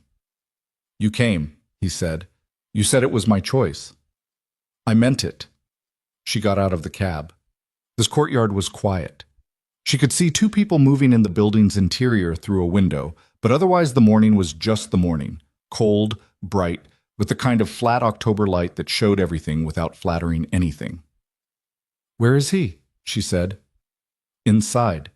He should not be walking around, but he is walking around, which is consistent with his behavior in every previous medical situation I've been aware of." Darius said this with the tone of a man who had long since made peace with certain inevitabilities. "He'd like to speak with you before the council convenes." "When is the council?" "This afternoon, 2 o'clock. She looked at the building. "Is it going to go the way Adrian said it would?" Darius considered this with the seriousness he appeared to give all questions. "The evidence is thorough. The council members are not people who make decisions on sentiment." A pause. "Victor is not stupid, he'll argue. But the structure he built, the holding company, the routing, the Brecker intermediary, it's documented in ways he can't explain away." He looked at her. You should know that what you did last night, walking into that room, that was the thing that shifted it. Before you came in, Victor had framing. After, he had a problem. I just told the truth, she said. Yes, Darius said, in a context where truth was the one thing he hadn't accounted for, because he'd built his entire plan around people who had reasons to lie. He looked at her without expression. You had no reasons. That's what undid him. She thought about that. Come in, he said. It's cold. Lucian was in a room on the ground floor that functioned as something between an office and a recovery space, with a narrow bed on one side that he was clearly not using and a table on the other side that he was clearly using too much, covered with papers and a laptop and 2 phones and a tablet and the specific organized chaos of someone who had stopped himself from working at full capacity for approximately 4 hours before giving up. He was standing when she came in. She would have told him to sit down, except that she'd used up her allocation of telling this man what to do somewhere around the 4th floor corridor the night before. He looked better than he had. Not good. The color was still wrong, and the careful way he was holding the left side of his body told her the wound was making its presence known. But better. More present. The eyes were less glassy and more the specific pale gray she'd first seen in her rearview mirror. Miss Carter, he said. You can call me Naomi, she said. At this point, something shifted in his face. Naomi. He said it like he was making sure he had it right. Thank you for coming. Darius said it was my choice. It was. She sat down across the table from him without waiting to be invited. He sat down a moment later, and she watched the careful management of that motion, the way he controlled the descent. How's the wound? She said. Healing. That's not specific. It's healing at an appropriate rate for a bullet wound that missed the important parts, he said. The doctor is more optimistic than doctors usually are about me, which I find either reassuring or alarming depending on the hour. She almost smiled. The council is at 2. Yes. Are you going to be there? I have to be there. He looked at her. Victor will try one more argument. He always has one more argument. It's what made him good at his job for 14 years. The ability to find one more angle when every other angle was closed. He paused. I need to be in that room to close the last one. What is it, the last one? He was quiet for a moment, deciding. He'll argue that I'm compromised, Lucian said. That my testimony is unreliable because my judgment has been affected. He looked at the table. By you. She stared at him. He'll say that I gave the coin to a civilian with no organizational standing, which is a deviation from established practice. He'll say it's evidence of impaired judgment. He'll tie it to the claim that you were a planned extraction, which makes it look like either I was complicit in a setup or I was manipulated into trusting someone I shouldn't have. He paused. Either version weakens my credibility with the council. The room was very quiet. Is that going to work? She said. No, he said, but it will need to be answered. He looked at her. I wanted you to know, before this afternoon, that I gave you that coin because I made a judgment. A fast one, in bad circumstances, with limited information. It may have been the wrong time and the wrong way to make it, but it wasn't wrong about you. She held his gaze. I know it's not wrong about me, she said. I'm more interested in whether the council knows that. The council will hear what Adrian tells them, Lucian said. And Adrian... He stopped. Something in his expression shifted. Adrian told me last night that in 30 years of this, he has never once seen someone walk through a door the way you did. He said it plainly. Not as flattery, as information. He doesn't say things like that. He's not built for saying things like that. So, she didn't know what to do with that. She put it somewhere to deal with later. There's something else, Lucian said. He reached into the papers on the table and produced a folder. He set it in front of her. She opened it. 2 pages. The top sheet was from a medical billing department she recognized, St. Michael's Hospital, the blue letterhead, the specific typeface of the statements she'd been receiving for months. 0 balance, account paid in full. Date. This morning, 8:47 a.m. The second page was a treatment authorization. She read it twice. A private medical arrangement, the compound's physician, who apparently had credentials that extended beyond treating bullet wounds in off-grid locations, authorizing continuation of Marcus's treatment under a privately funded program, cost to patient 0, Duration open-ended pending clinical need. She looked up. Adrian, she said. Yes. I told him it wasn't necessary. I know, he did it anyway. Lucian looked at her steadily. He said, and I'm quoting him precisely, she'll object. Do it before she can. He instructed the billing office at 7 a.m. She looked at the papers. The zero balance, the open-ended authorization. She thought about $1,200 and what $1,200 had been.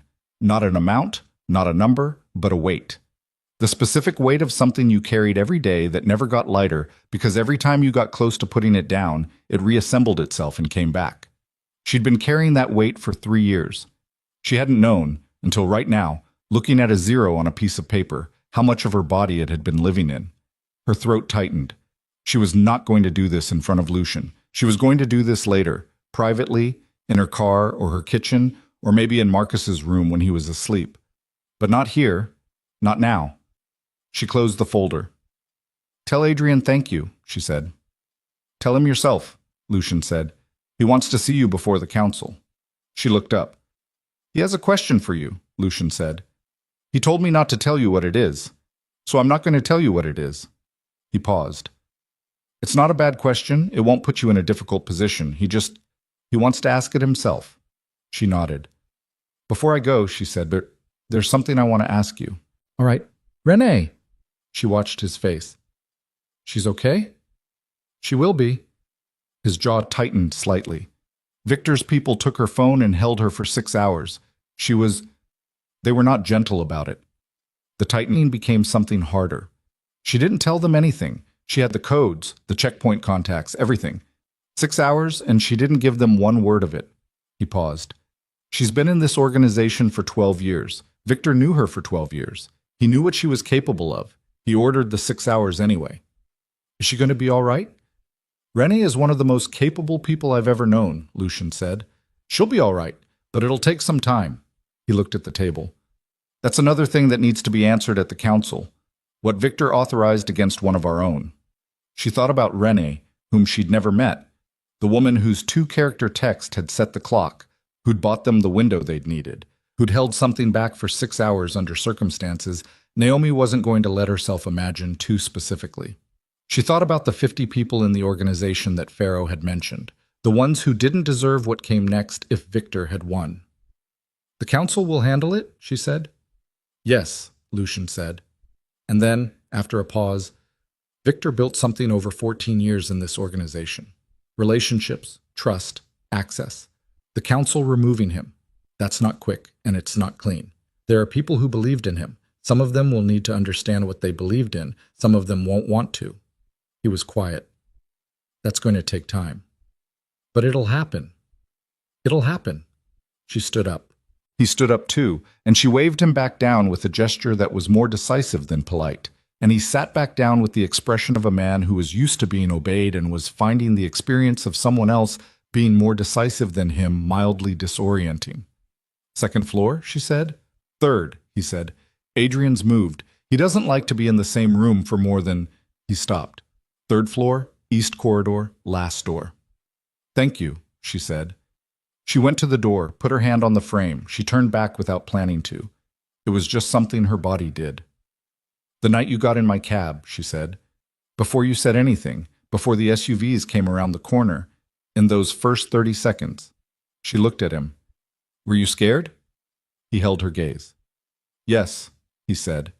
Not without hesitation, but with the particular quality of honesty that came after hesitation had been considered and rejected. I knew I was bleeding at a rate that wouldn't sustain me for long, and I had no way to know if the person in the driver's seat was going to help me or identify me or simply throw me out and call someone. I had no leverage and no information and no capacity to change the outcome if you decided I wasn't worth the risk. He paused. So yes, I was scared. She thought about him standing in her headlights with his shoulder dropped wrong, the controlled voice through the window, the gray eyes in her rearview mirror.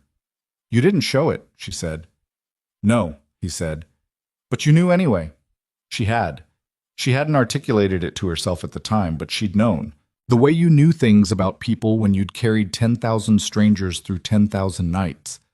when the back seat of a car had become the place where people were briefly, involuntarily, most completely themselves. "I'll see you after the council," she said. She went upstairs. Adrian Moretti was in the east corridor, last door, sitting in a room that was smaller and less furnished than the fourth-floor room at the other building. A chair, a desk, a window, a map of the city on the wall that was old enough to be slightly wrong about 3 neighborhoods. He was reading something when she knocked on the open door, and he looked up and set it face down with the unhurried deliberateness of a man who had long since stopped needing to look busy. "Ms. Carter," he said, "sit down." She sat. He looked at her for a moment.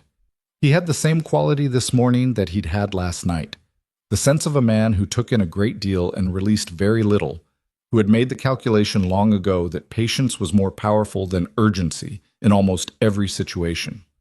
"How is your brother?" he said. "He was awake this morning, eating." She paused. "He noticed I came through the wrong entrance." Perceptive. "He's had 6 weeks in a hospital bed to practice," she said. "Thank you. For the billing. For the treatment arrangement." "It was straightforward," Adrian said. "You did something that required courage. The least I could do was something that only required a phone call." He looked at her. "Though I suspect you'll find a way to argue against it once the relief wears off." "I might," she admitted. "Let it be," he said. "Not because you owe me anything. Because Marcus is 24, and he doesn't deserve to have his treatment complicated by financial circumstances that have nothing to do with his illness." He said it plainly, not unkindly. "It's done. Leave it done." She held that for a moment. "You said you had a question," she said. "I do." He looked at the city map on the wall for a moment, then back at her. "After this is over, after the council, after Victor is handled, after the threats to you are fully resolved, what do you want to go back to?" She hadn't expected that question. She'd braced for something about her intentions, her silence, her discretion, something transactional. "Driving," she said. Because she wasn't going to perform a different truth. "Just driving." "Driving is not a small thing," she said. "I've been driving this city for 2.5 years. I know things about it that nobody sitting in an office knows. I know which blocks are changing and which are staying, and where people are scared and where they're not, and what the city feels like at 4 in the morning versus what it feels like at rush hour. I know where the light is bad and the road is worse, and which intersections are going to have accidents before they have accidents." She stopped herself. She hadn't meant to say that much. "It's not just a job. I know the city. That's mine. I want to go back to it." Adrian listened to all of this without interrupting. When she stopped, he was quiet for a moment. "All right," he said. "Then I'll ask it differently." He looked at her steadily. "After this is resolved, is there anything you need, beyond what's already been arranged, to go back to that life without carrying something you shouldn't have to carry?" She thought about it seriously. He deserved a serious answer. "My cab needs a new transmission," she said, "or a rebuilt one, I'm not sure yet. The cost depends on what the mechanic finds." Adrian's expression was impossible to read for a moment. Then something moved through it that was, improbably, close to the precursor of something like amusement. Not amusement itself, but the impression left by amusement in a face that didn't often permit the full thing. "I'll have someone look at it," he said. "I can pay for it," she said. "If the council handles things the way Lucian seems to think it will, if Victor's people pull back, I can go back to work and earn it." "Ms. Carter." "I'm not trying to be difficult." "I know you're not," Adrian said. "But the transmission is not an imposition. It is, in the context of what you've walked through in the last 2 days, genuinely the smallest possible gesture." He looked at her. "Let people do small things for you when the large things have cost you something real. It's not weakness." She looked at her hands. She thought about the weight she'd carried for 3 years, the weight that was different this morning because of a 0 on a piece of paper. She thought about what Lucian had said. He said it wasn't wrong about you. She thought about Darius in the courtyard telling her she'd been the thing Victor hadn't accounted for. She thought about the transmission making its grinding noise on the Eisenhower Expressway while she turned the radio up to cover it. "Okay," she said. Adrian nodded once. "The council convenes at 2, he said. "You're not required to be present, and I don't think it would be appropriate for you to be. But I want you to know what will happen." He folded his hands on the desk. "Victor will face the evidence. He will make his final argument. Lucian has told me what he expects it to be. It will be answered. The council votes, and on a matter this clear, the vote is not a question. He paused. Victor built his plan on the belief that loyalty, once established over time, would be more durable than truth. What he didn't account for is that when you've been in this business long enough, you've seen that argument tried before. The council has seen it. His voice was even, final. They know what it sounds like. And after? She said. The Brecker situation will be corrected. The war that Victor was constructing will be formally dismantled, and the dismantling will be communicated to both sides through channels that leave no ambiguity. He looked at the map on the wall. 2 phone calls, as your man Reyes told you, though I suspect he understated how complicated the calls will be. And the people inside the organization who trusted Victor. Adrian looked back at her. That's the harder thing, he said. Some of them will feel it as a loss. Some will be angry. At Victor, at the situation, at me for not seeing it sooner. That's legitimate. He was quiet for a moment. An organization like this one runs on trust. Victor spent 14 years inside that trust and used it like a tool. Rebuilding what he damaged takes longer than building it the first time. I'm not going to pretend otherwise. He looked at her steadily. But it will be done. She believed him. She didn't know why she believed the man at the top of a criminal empire about his internal reconstruction process, except that she'd been believing her instincts about people from the back of a cab for 2.5 years, and her instincts were telling her the same thing they'd told her when Lucian said please in the rain. This man meant what he said. I won't talk about any of it, she said. What I saw, what I heard. I know you probably have a more formal version of that arrangement. Darius will speak to you before you leave, Adrian said. But the formal version is less important to me than the reason. He looked at her. Most people who find themselves adjacent to what you've been adjacent to in the last 2 days stay quiet out of fear. I want to know if that's your reason. No, she said. Then what is? She thought about it the way she'd been thinking about things in this building, without performance, without the version that sounded better than the truth. Because it's not my story to tell, she said. I was in it, but it's not mine. Marcus doesn't need to know. Gerald at Dispatch doesn't need to know. The people I'll pick up in my cab tomorrow night don't need to know. She paused. What happened? What almost happened to this city? It was stopped. That's the part that matters. The rest of it is details that belong to other people. Adrian was quiet. Then he said, Lucian was right about you. She didn't answer. There wasn't an answer that fit. Go home, Ms. Carter, Adrian said. Rest, if you can. Someone from Darius's team will contact you about the cab. It should be done by the end of the week. He paused.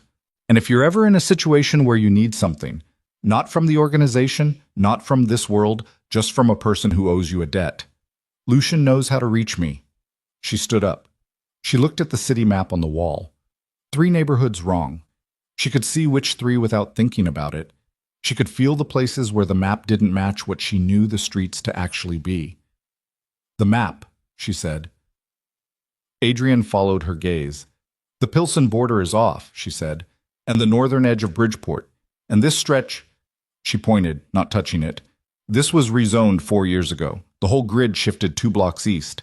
Adrian looked at the map, looked at her. I'll get a new one, he said. Or I could mark the corrections, she said. If you have a pen. A pause. He opened the desk drawer and produced a pen and set it on the edge of the desk. She took it. She went to the map and in 3 places. She made small, precise corrections in red ink, not redrawn, just noted, the way you'd annotate a document to acknowledge what the document got wrong. She put the cap back on the pen and set it back on the desk. Adrian looked at the map. Thank you, he said. She went to the door. She did not look back this time. She went down the corridor and down the stairs and through the ground floor and out through the courtyard, and Darius was there, as she'd known he would be, with 2 sheets of paper and a pen, and the specific efficiency of a man who had been doing this long enough that even complicated arrangements took very little time to formalize. She read what he gave her. She signed where he indicated. He gave her a copy, folded it with the same precision he applied to everything, and handed it to her. The cab, she said. Thursday morning, he said. Someone will call you with details. It's going to be the torque converter. I'll pass that along. She looked at him. Are you always like this? Like what? This. She gestured vaguely at his general presentation. Yes, he said, without apparent concern about it. She got in her cab. The engine started with its usual sounds, including the grinding one, and she sat in the courtyard for a moment with her hands on the wheel and looked at the derelict building around her. The weeds through the concrete, the real windows behind the fake broken ones, the gate that was already beginning to open. She drove out. The city received her the way it always had. Without ceremony, without acknowledgement, just the absorption of one more moving vehicle into the patterns of traffic and light, and the 10,000 decisions per block that the city was always making and unmaking without consulting anyone. She drove north. She drove without a destination for 20 minutes, which she almost never did. Fuel costs, Gerald, the meter. But she gave herself the 20 minutes and drove and let the city move around her and didn't try to organize what she was feeling into anything neat. It wasn't neat. It was large and complicated and still settling, the way the aftermath of things was always still settling. And she'd learned enough from 3 years of hard experience to know that the settling needed time she couldn't rush. She thought about Lucian in the council room at 2 o'clock, closing the last angle. She thought about Wren, who she'd never met, who'd held something back for 6 hours and would be all right but needed time. She thought about Pharaoh, who'd come back in for 50 people who didn't deserve what was coming and had not done it for Lucian, specifically, and what it meant to make that distinction. She thought about the crossing guard at the red light. She thought about Marcus's hand open on the pillow. She pulled over on a side street near the lake, got out, stood on the sidewalk in the October cold with the wind coming off the water the way it always did this time of year. Not subtle, not polite, just the lake asserting its indifference to the season. She could see the water between the buildings if she looked east. The light on it was flat and silver, and the far shore wasn't visible. She put her hand in her jacket pocket. The coin was there. She turned it between her fingers without taking it out. One compassionate decision. That was what it had come from. Not a calculated one, not a strategic one. She'd had $47 and a grinding transmission and a man with his shoulder dropped wrong, and she'd done the math and she'd let him in. That was the whole beginning of it. She didn't know what to do with that. She wasn't sure there was anything to do with it except live with it, which was what you did with the things that happened in your life that didn't resolve into lessons. Some things just happened and changed the shape of what came after, and you walked forward in the new shape, and that was that. She got back in the cab. She called Gerald. "I'm coming back," she said. "Oh, she lives," Gerald said. "Do you know what it's been like?" "I know, Gerald. 2 days, no calls, the rating algorithm. Gerald, I'm coming back. I'll be on the road by noon." A pause. "You okay?" It was the first time in 2.5 years she could recall Gerald asking her that directly. She sat with the question for a moment. "Getting there," she said. "Okay," Gerald said in the tone of a man who knew better than to push. Noon. She drove to Marcus's neighborhood and parked outside the hospital and went up to the 4th floor in room 412, and he was still asleep, the IV line, the hand on the pillow. She sat with him for an hour, not doing anything, not reading, not looking at her phone, just sitting in the chair beside his bed in the specific quiet of a hospital room where someone is resting and recovering, which was its own kind of sound. At 11:40, she touched his arm. He stirred. "Naomi." "I have to work," she said. "Okay." He was still mostly asleep. "You okay?" "Yes," she said. "Go back to sleep." She went to the nurse's station on the way out and told the nurse on duty, the one she knew by face, if not by name, the older woman with reading glasses on a beaded chain, that if Marcus's billing department called about anything, they should call her directly and she'd handle it. The nurse looked at her screen. "His account shows paid in full," the nurse said, "as of this morning." "I know," Naomi said, "just in case." The nurse looked at her over the reading glasses. "He's lucky to have you." Naomi thought about $47 and a grinding transmission. "We're lucky to have each other," she said. She drove. She picked up a fare on Michigan Avenue at noon.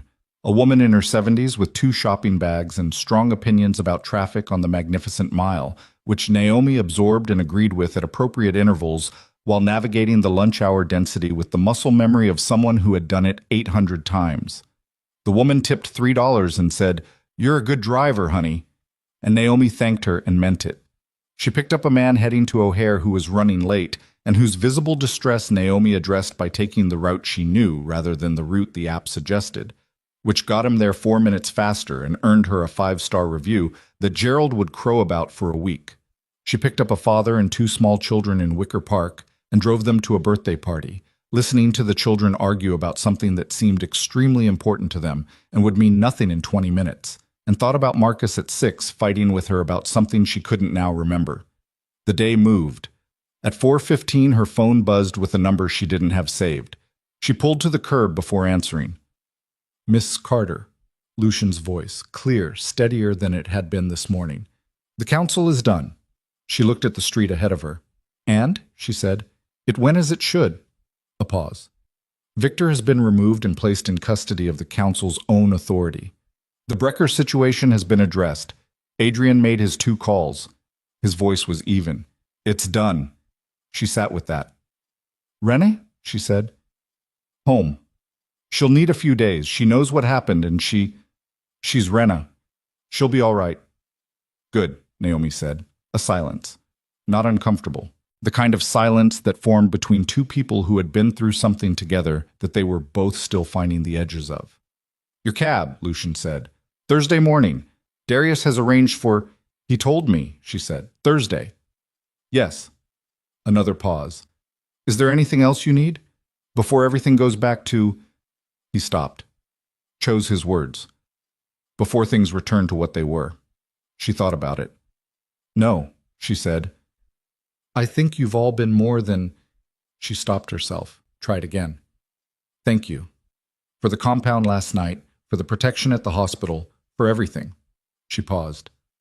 Tell Pharaoh I said thank you too. He knows, Lucian said. But I'll tell him. She looked at the traffic moving on the street ahead of her.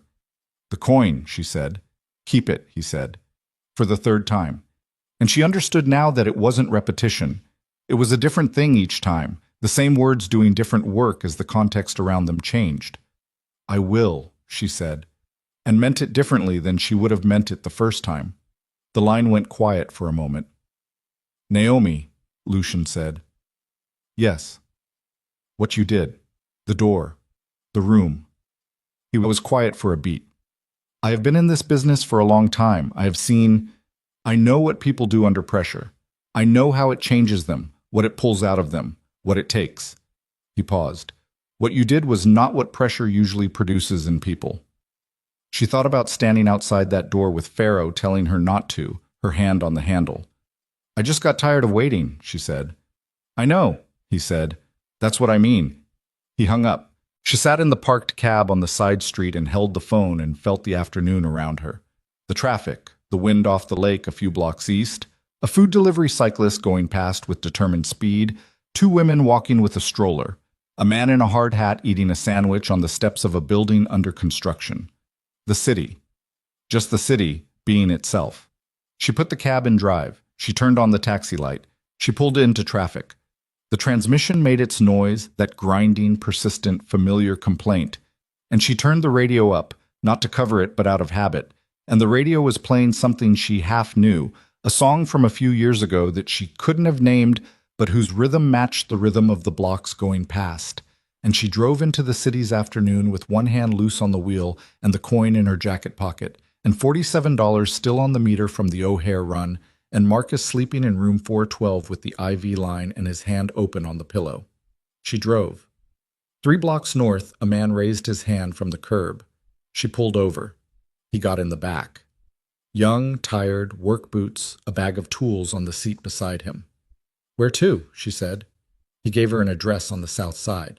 She knew the route without thinking about it.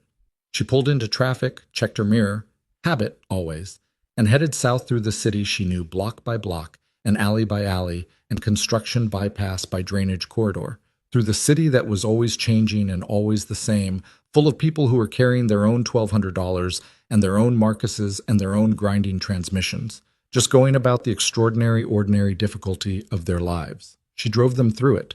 That was what she did. That was, she understood now, what she had always been doing. The fare settled into his seat, and the city moved around them, and the afternoon light came through the windows at the particular angle of October in Chicago, and Naomi Carter drove south with both hands on the wheel, steady, neither faster nor slower than the traffic required. She drove,